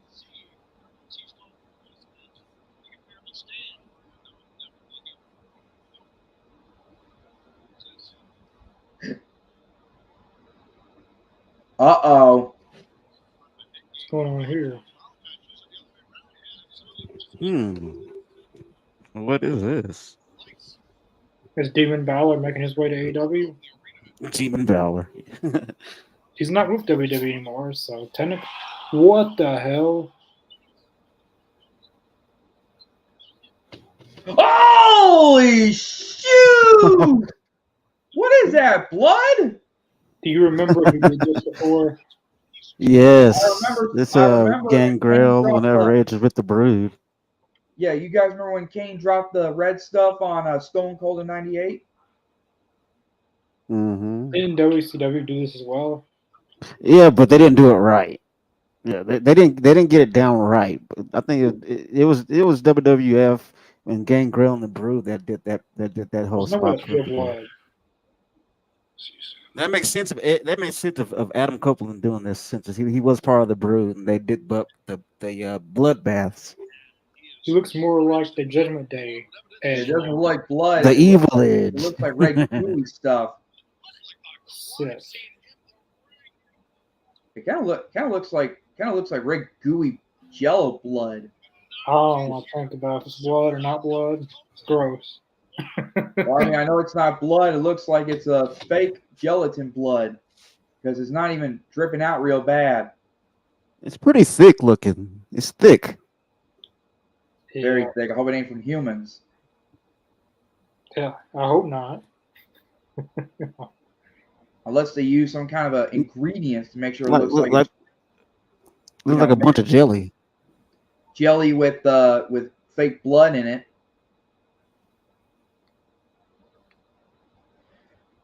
I've seen Stone Cold got bloodbath. I've seen a lot of bloodbaths with Brood did it. Well, when Edge was in it, and plus, remember when Kevin Nash was? Well, let's just say there was an error in the WCW that time.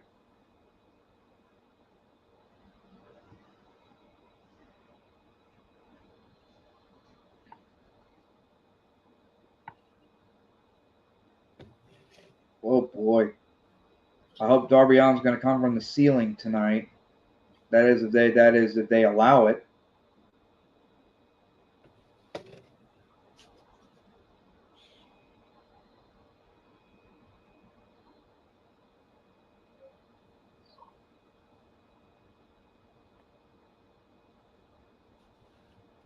That was probably the highlight of the.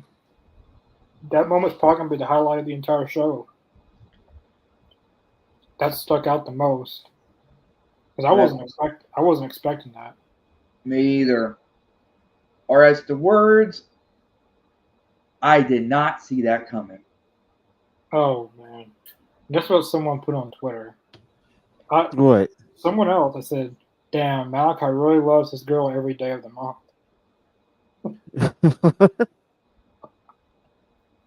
Oh man. Hold What the? Okay. All righty then.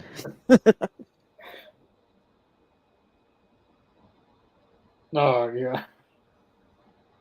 On that note, I'm gonna take a bathroom break. I'll be right Oh. back, folks. Yeah,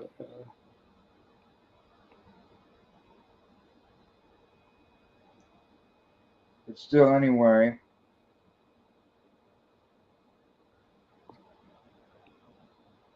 what was strawberry syrup? Ooh, well, they did do strawberry Hershey's chocolate syrup. Could be. We don't know that. It doesn't like strawberry. It looks like it's still,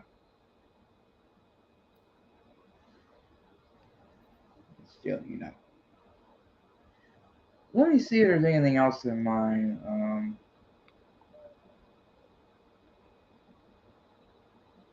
Oh, you watch Young Shelton? Huh? You watch Young Shelton? Young Sheldon. Yes. Well, I did get into it from the first episodes on one season, but after a while, I kind of got lost track. Lost track. But I did see clips of it every week and all that. You know the show ended. I heard. Actually, I already knew about it. Did you know? Did you know what happened? Just like Sheldon Cooper said during The Big Bang Theory, he lost his dad at age 14. Wait, what?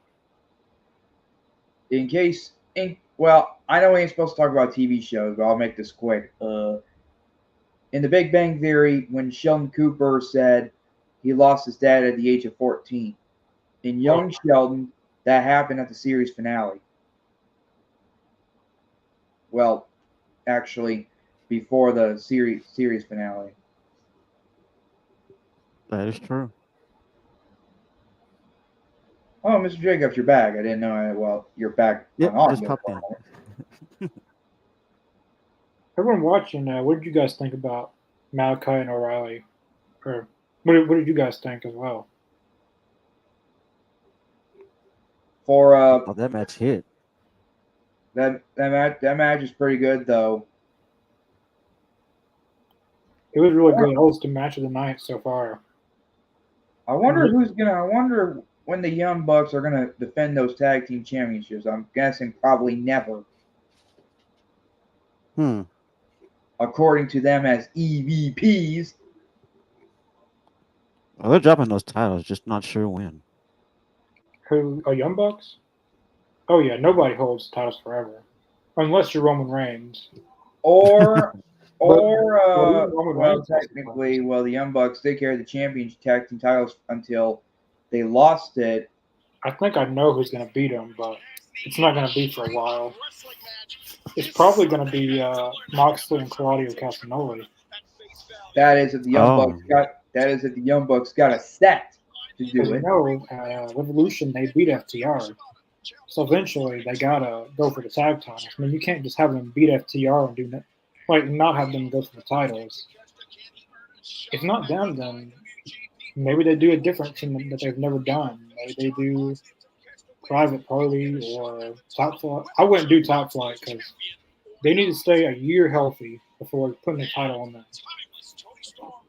Because they're both so injury prone, you don't know if they're going to stay healthy for a title run.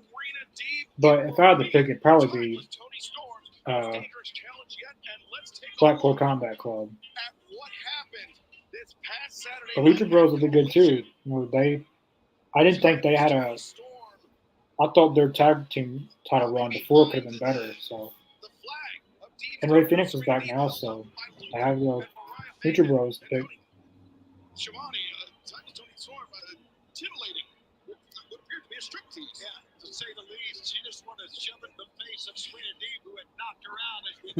I am really looking forward to Serena Deeb and Tony Storm. Hell yeah. But I don't know if it's just me, but does every Tony story feel the same? I mean, I don't know. I've never actually just sat back and actually thought that they were looked at it like that. I don't know.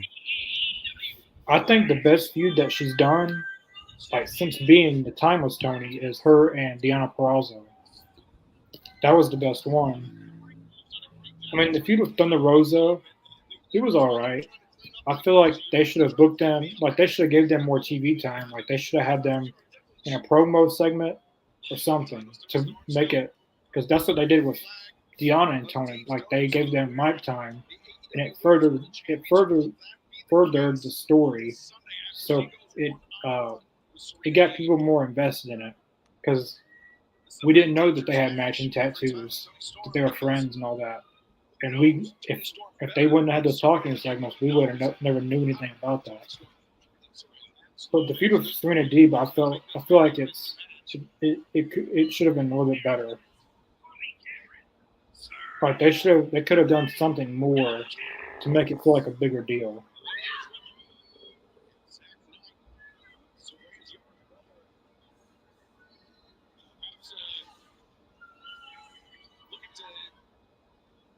I got Saraya.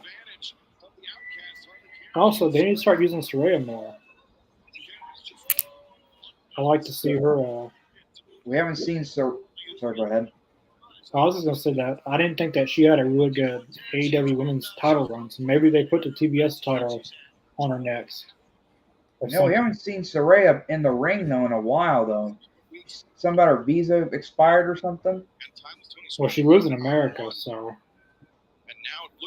it would probably just be AEW not booking her. I know she's been doing, before Ruby Soho got pregnant, they were doing that feud right there with Ruby Soho and Saraya. They kind of had to drop that. So Ruby Soho was pregnant. But...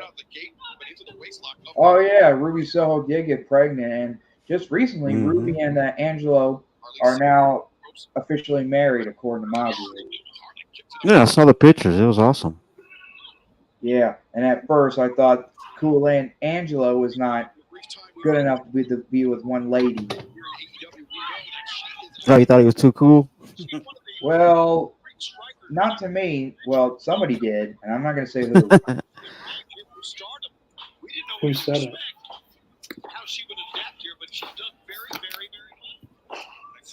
But still, congratulations to Kool-Aid Angelo and Did you say it? Soho. And now, I think you're the one who said it, Chris. What? You said it. What?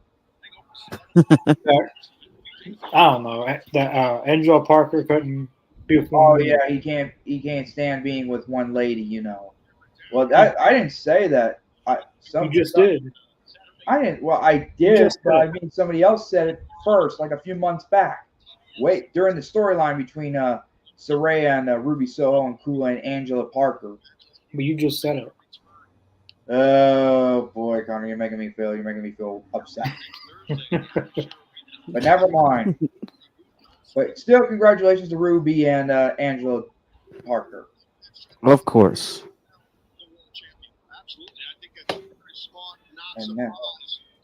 And now, speaking of which, anyone heard that AEW is coming to Arlington, Texas for the next until All In at London? Yeah, they're going there for Collision. Oh yeah, well for Saturday night's Collision. I'm surprised they're going there because that type of arena is an arena that TNA would use. Like they're going really small with that.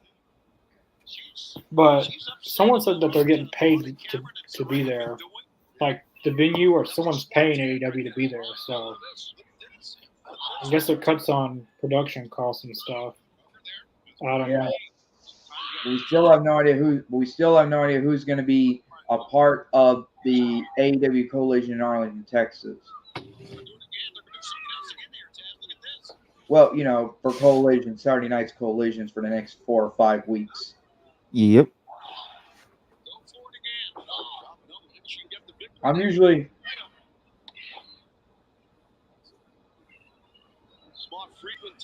What is going on with I don't know. Tony Storm and Mariah May. First, I don't know. She knows that's raising a lot of. All I can say is the Timeless is a Australian Marilyn Monroe look-alike. Pretty much. AEW needs to go to Australia for All In next year. For Wembley, the hometown heroes are Will Ospreay and Saraya and Pac. For Australia, you got Aussie Open, you've got Tony Storm. Or who knows? Maybe AEW might come to Japan for the Japan tour, though. You guys remember ECW when ECW One Night Stand had a sign that says, "Please ECW Japan tour"? That'd have been something crazy, wouldn't it? If ECW went to Japan. How would the fans react back then to stuff like that? And speaking of Japan, though, WWE is coming back to Japan for the first time in 5 years, probably around since before the pandemic happened. Yeah, I've seen that. They're going there for a few house shows. They could go there for a pay-per-view. You mean the Korean Room event, right? It's still a pay-per-view to me, damn it. Well, right. It's still a pay-per-view. Yeah. And speaking of pay-per-views, though, I know we're talking about wrestling. We're also talking about the association along with wrestling a little bit. So I got one question for. I already asked Connor, but now I'm asking you, Mr. Jacobs. Are you wanting to see the Mike Tyson and Jake Paul fight on July 20th? Yeah, who doesn't want to see a Paul get their ass kicked? Come on. Impressed? Oh, that's good enough for me. Why are you asking? Huh? Whether it's Logan or Jake, I'd pay to watch somebody beat their ass. I don't care. I'm down for it. Well, me too, though. Except I don't know anything about Jake Paul except he's the younger brother of Logan Paul, U.S. champion of WWE.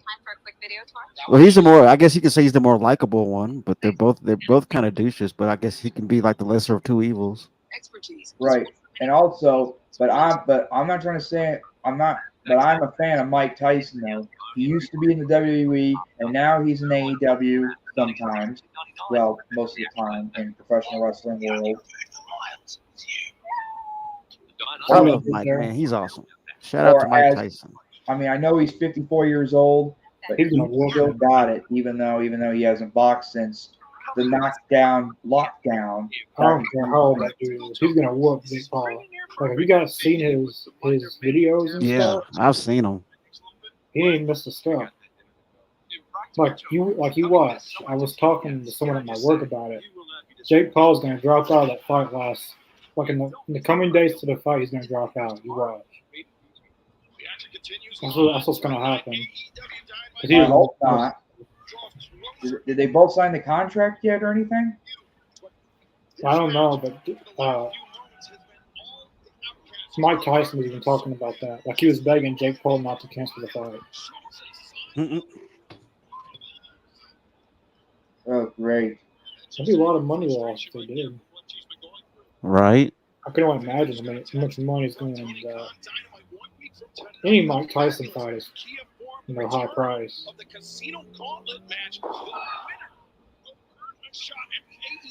Well, I'm usually not a bit. I don't know anything about boxing, or I'm not a big boxing fan. But Forbidden Door Casino Gauntlet. Winner challenges for the AEW World Championship at Forbidden Door next week. oh boy, That should be interesting. that sounds familiar. It sounds like what do they call it in Double or Nothing? Casino Battle Royale. I already know who's going to win that. Don't. Well, as Mr. Jacobs always tells me, Well, don't it's not really a spoiler. It's more of a prediction. basically, but it could be this person because they have 21 people. 21 is the Joker. The Joker is going to be Yeah. Hangman Page, and Hangman Page is going to win.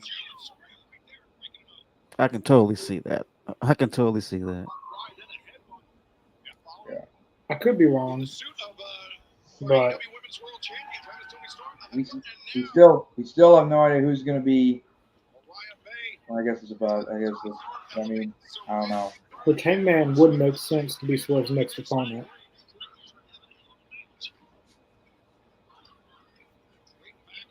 I wonder when will Hangman be back in AEW. I know he's under suspension. I'll give the Young Bucks that, even though I don't agree with them.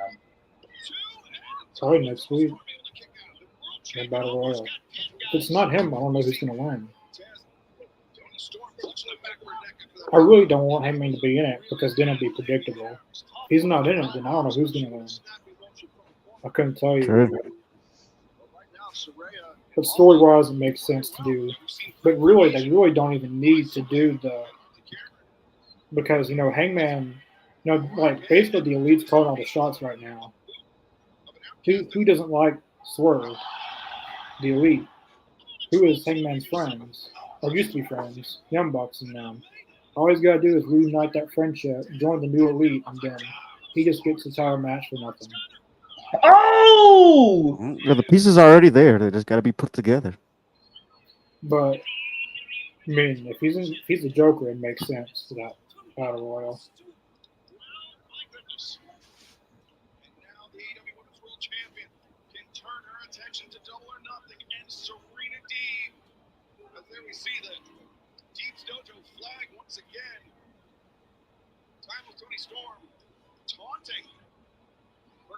Yeah, she sure is. And speaking of a challenger, watch out! Serena. Oh, there we go. Why are you coming to the show barefoot? This time from Serena Deeb. Dropping the AEW Women's Did World Tony not Champion. pay you enough money to buy some shoes? They booing Serena Deeb? Watch the show. Serena Deeb.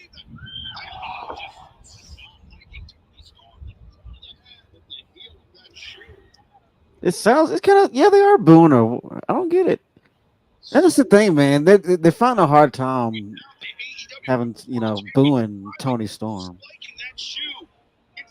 Guess they're all behind Tony, I guess. I don't know.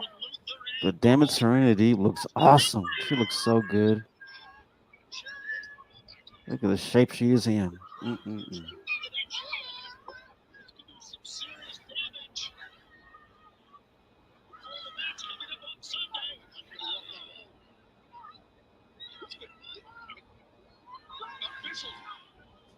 This is all you could do to build up for this match. And this is all you Looks like it. That's all you could come up with. I mean, there's got to be something else you could have done. Very lucky to not receive a fine, perhaps even a suspension. Like, Tony versus Deanna was really good. And Tony and Thunder Rosa was good. It wasn't like Deanna Purrazzo and Tony, but it was good. But this is a really big step down. And I'm not like, I like both of them. I like Tony Storm and Serena Deeb. Like they're really good wrestlers and one of the best, two of the best in AEW. I think True. they deserve a bigger build than what they've been given. But I know they'll probably put on a good match. But Collision Corral. Collision correct. What have y'all done to Collision now? Golly.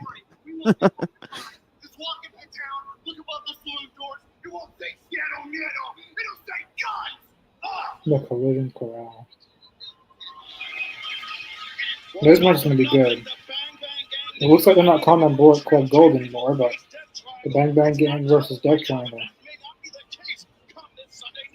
Oh, it ain't gonna be on 0 Hour like they did with the Acclaim. It didn't say 0 Hour on it. That's a good question, Johnny. How come Rosa and I was about to call her Diana, Deanna aren't fighting a double or nothing? That's a good question. Yeah, it's Jamie Hayter was supposed to be back throughout Revolution, Yeah. so I don't know what's going on. And this match would have been because they've been building towards Thunder Rosa and Deanna Purrazzo. I believe it was on an episode of Rampage that they went against each other, and Thunder Rosa won. And Deanna Purrazzo turned on Thunder Rosa and beat her up, and they teased like they were going to go against each other again. So it would make sense to have them go against each other at Double or Nothing. And for whatever reason, they're not doing it. I would have rather have seen Deanna Purrazzo versus Thunder Rosa instead of Chris Jericho and Hook. Yeah. I would have loved to have reversed that. I would have had reversed that. I mean, I like Jericho, I like Hook, but I would rather see Thunder Rosa and Deanna Purrazzo, really. I'm just not interested in the learning tree. I don't think anyone is. So the main event is Satnam Singh versus Bryan Danielson. And I think we already know who's gonna win this one. Oh yeah, Bryan Danielson, of course. The big guys always lose in AEW.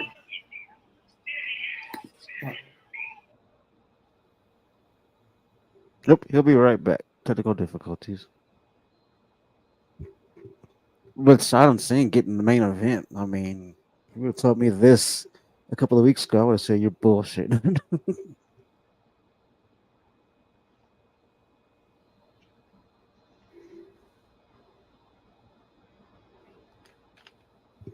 Now, is this like his? Now, I could be off on this. Is this like his first official match on TV, singles? When did he? Has he wrestled anyone? That's not what I'm thinking. Like, I think this is like his first match as far as singles. I could be wrong on that, but I think this is his first match, at least on Dynamite. Well, this is like the Great Khali versus Rey Mysterio back in 2006. I remember that match. Yeah. And I remember that 2007 when the Great Khali squished Rey Mysterio's head, causing him to bleed from the mouth. If anyone remembers that. Yeah. And Davis, I see. I understand where you're coming from in the comments. That this is why the ratings are going down. I get it. I mean, it's. I don't know what to tell you about that. I'm not booking it. I don't know. I don't know what to tell you.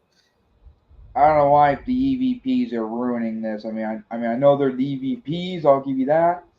But this is ridiculous.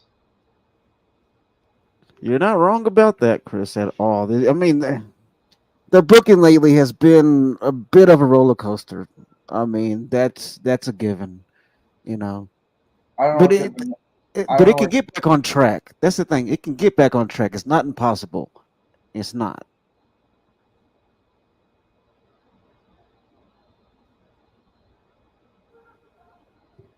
I wonder if Samar Singh's going to get Saddam Singh better get pinned or submitted tonight. I would say he's gonna. Okay. If I was gonna do this, if I was the one booking the match, I would have him tap out. Well, Bryan Danielson is a submission specialist. Yep. And look at Jeff Jarrett and Jay Lethal. They're back. I haven't seen, I haven't Whoa. seen Karen Jarrett lately. I wonder how she's doing. How did that table break? Well, that's a bot. It's just that's gonna be on Botchamania for sure. Nobody wanted to see this. Like the table didn't even want to Oh boy. Right. The table didn't even want to be a part of the damn match. see it. Nobody wanted it. The table just wanted to break. I am the table. Realistically, there's no way Bryan Danielson could beat him. He was so tall that he was forced to leave the You know, NGA. all you gotta do is break them Still down. sitting down. I mean, I've said this before. For every Goliath, there's a David with the stone. AEW. Goliath always beat. Damn. Oh no! All he's got to do is land one punch, and that'd be it. Oh, They better not be going to picture-in-picture. Flames will be right back on picture. And I guess we just They have to hurry up and get that one in. Then we'll have to see. Next, look at AEW Dynamite with the Go Eliminator Tournament for Forbidden Door. Then we got Swerve Strickland. He'll go against Ethan Page. And then there's a whole bunch of stuff. So just Stick around. have you seen this guy's thing about Will Ospreay? He did like a thing on. He pretended like he was cutting a promo as Will Ospreay, and it was funny. I haven't seen it. Sounds funny. Does that count?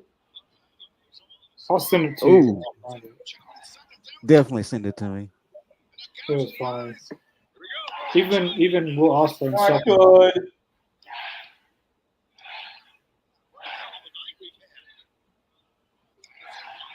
That's what I'm saying. Break them down.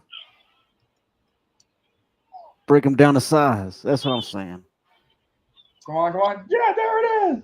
But he's still on his one knee. On one knee, he is just about as tall as Danielson. You notice that? Yeah. That is insane, dude. Danielson,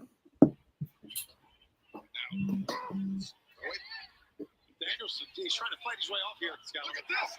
Danielson transitions the hammer. This is not good.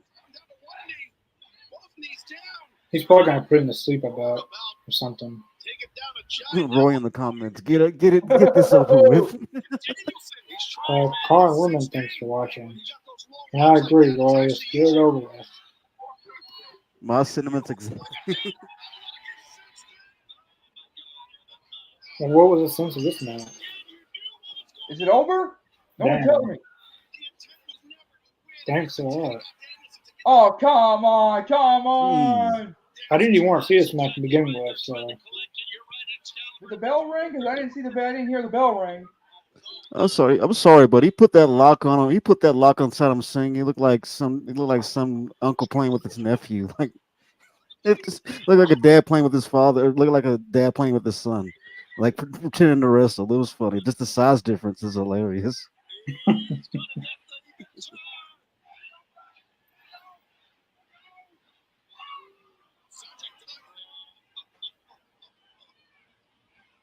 why is this happening on the Go Home show to a pay-per-view? You got me on this one. I You don't got get it. me. Like Sonam Singh and them was not even involved in the pay-per-view, are they? I don't think they have a match. So why are they even in this? Good question. Let me guess. Yeah, the Young Bucks. Oh, great. Okay. I mean, at least put.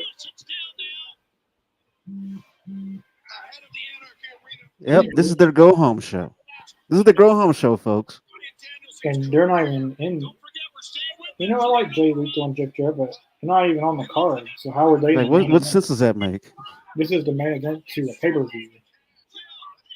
Normally, the last segment or match should be people who are going to be on the pay-per-view.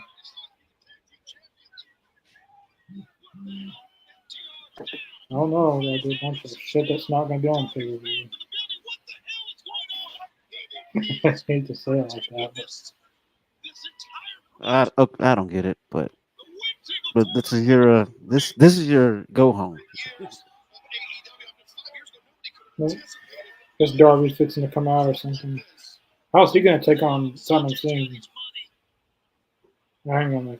Well, he's leaving, I guess. Oh, that sign's not going to sit well. You see that sign?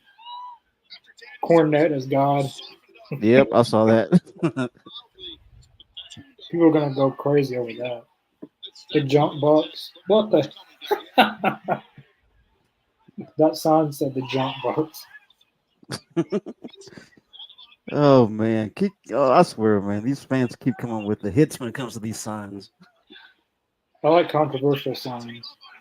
Yeah, me too. Because they get the most traction, really. You're sure to get a spot on TV. Okada and Danielson. Oh my God, we haven't seen this ever. Oh no, not the Rainmaker. There's a third elite member. And Jungle Boy's in there. Or Jungle Kid, or whatever his name is. Oh, come on! I agree with you, Chris. I'm with you on that one. Jungle Kids. Tony, please come out here and help Brian. Come on! Guess Darby Allin took the night off. I guess so. He just said the hell with it. He'll be there someday. Maybe. He's like, He might be at Double or Nothing. Might. FTR took the night off too. I guess Mox split. I guess they're all gone. I mean, Yeah, Mox left after his fucking left. Claudio, I don't guess he gives a damn. Wheeler Yuta went back to WWE. I mean, William Regal went back to WWE. Wheeler Yuta's injured. Eddie Kingston towards ACL. The car's pulling up now. Who's this? A little bit too late, buddy. right? Tony Khan. Tony Khan's in the car.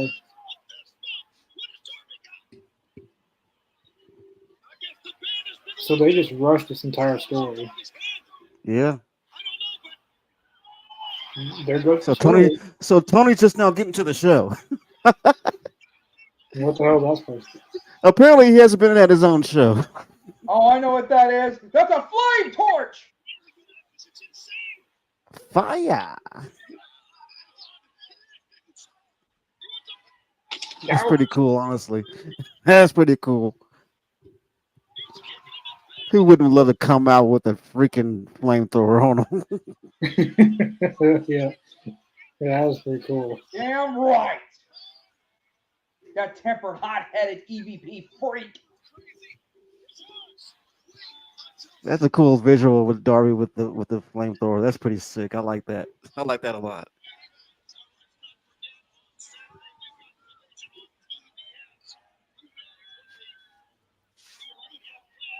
But Tony Khan's back. I thought they kind of rushed that. It does seem pretty rushed.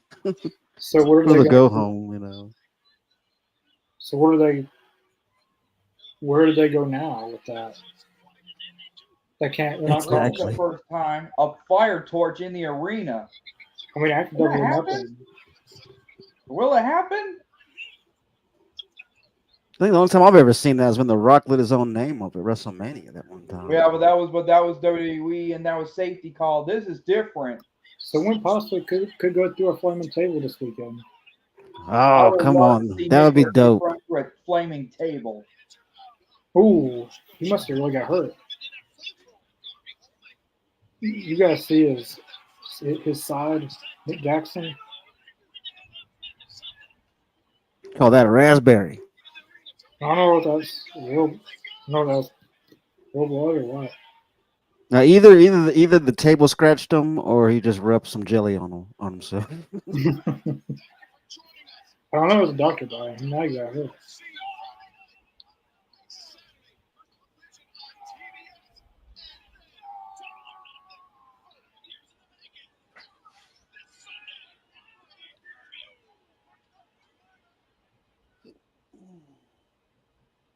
What a hot-headed. What a hot-headed. Get him a diaper. Get him a diaper. I mean, I'm not a big fan of EVPs, but Nicholas is always a hot-headed baby freak. You're not wrong on that one at all, Chris. I would take down Nicholas Jackson if I have to. He would strike him down. He would strike you down. Now that was now that now I'm not trying to say that's a good Dynamite, but that flamethrower at the end, ooh, that's a first. Yes, I did, Johnny. I said raspberry and jelly. That's very jelly.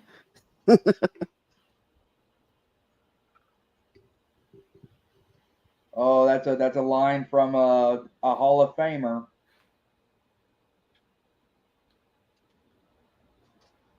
Oh, that was a decent episode. Yeah. It was And did you decent. guys seen Tony Khan in that van when Darby Allin just got out? Yeah, apparently Tony just now got to his own show. Well, he was, story wise, he was injured because Oh yeah, right. so story wise, he wouldn't be there. So he pulls up and Darby Allin's with him, and he's got that whatever he had with him. I just felt they rushed that. He wasn't off TV not even a month. I don't feel like. Yeah. So after Double or Nothing, where does the new Elite go? Because they're not going to be. They don't have overall power anymore. That is the question. So what do they do? I mean, their whole thing was they're the authority. Like they're the EVPs. Like they're making the shots. They're calling all this stuff. So I don't know. It's going to be interesting. I thought it was a pretty decent go home show. It wasn't the best go home show, and it wasn't the worst. This could be the worst go home show in AEW history. I don't know. Well, I'm not. I mean, I'm just going to stay neutral on this one, but I don't think it was bad. It was decent. It wasn't the best go home. Wasn't the worst. Right. I would have to go back and look at all the go home shows, but I mean it was pretty good. I mean it's better than All Out 2022. No. All Out 2023 of last year. It's better than that. But yeah, if I had to rate it, I took a lot of people gonna be mad about this. I mean, the high points of the show for me was the Malachi Black versus Kyle O'Reilly match, the Christian Cage and Swerve segment. The opening match was all right. The ending was pretty cool. But everything else was just I mean, Yeah. if I had to rate it, I'm gonna give it a. I'll be generous and I'll give it a 7 out of 10. My original number was 6.5 out of 10, but Yeah. the ending was pretty cool, so I'll give it a 7 out of 10. What do you say, Chris? I'll have to go with Connor's idea. A 7, but because at the end when Darby Allin brought that flamethrower or the flamethrower gun or whatever that is, he means it to the Elite. Yeah. Let me rephrase that. The new Elite. There you go. I love when Bryan Danielson just got that hot-headed Nicholas through a table.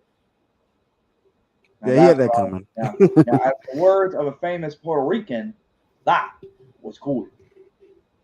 All right. Well, I guess for me, I was gonna give it a 7 myself, but to be honest with you, the flamethrower put it over for me, and I have to move it to an 8 just because of the flamethrower. That was it.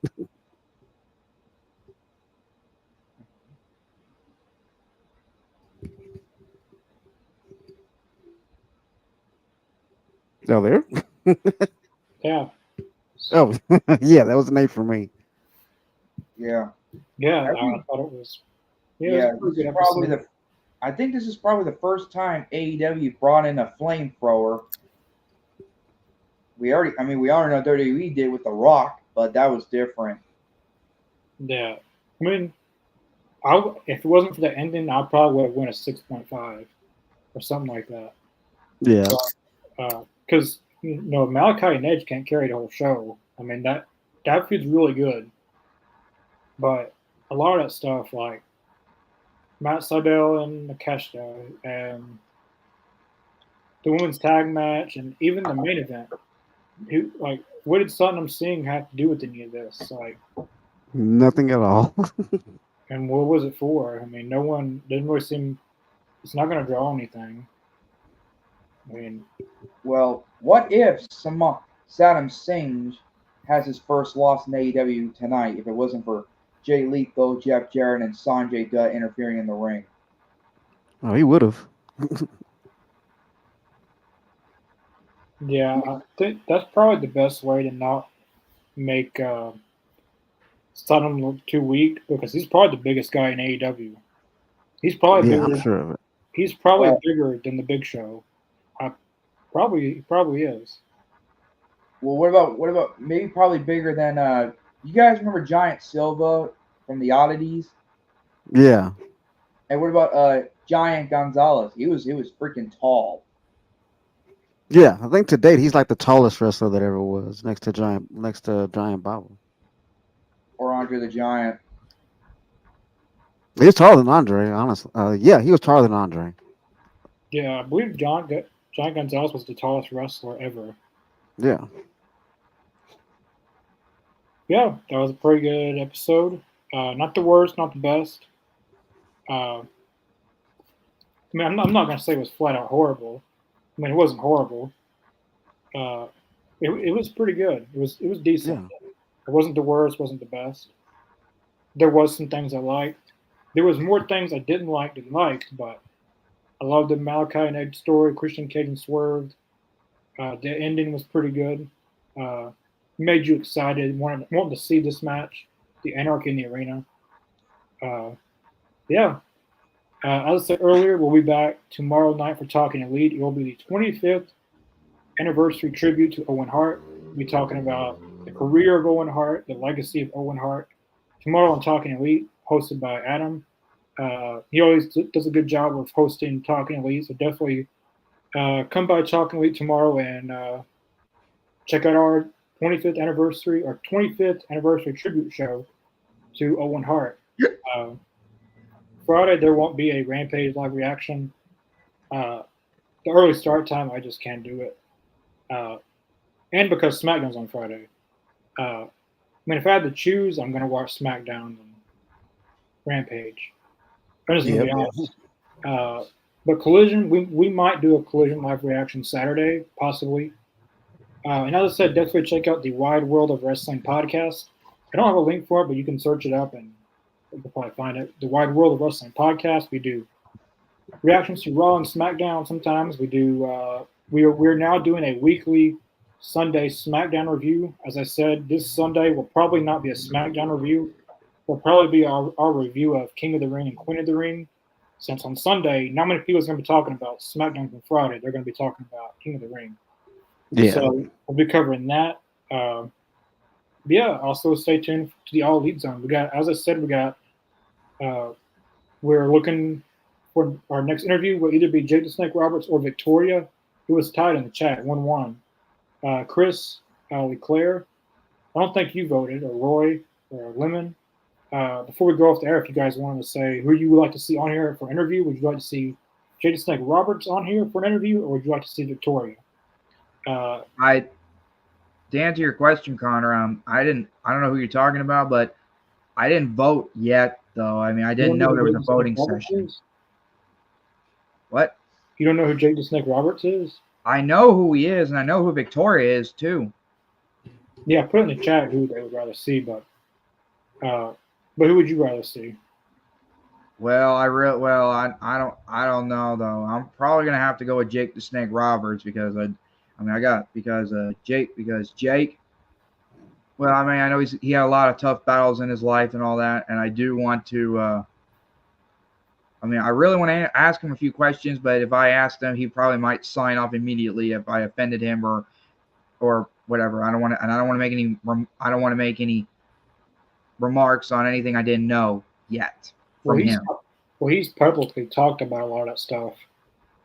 When you know about his addiction to alcohol and stuff, and he's talked Mhm. about it before, so I'm sure he wouldn't have problem talking about it. But Well, I'm yeah, not. I'm not going to ask him anything about his addiction. I mean, I'm good for him and all that.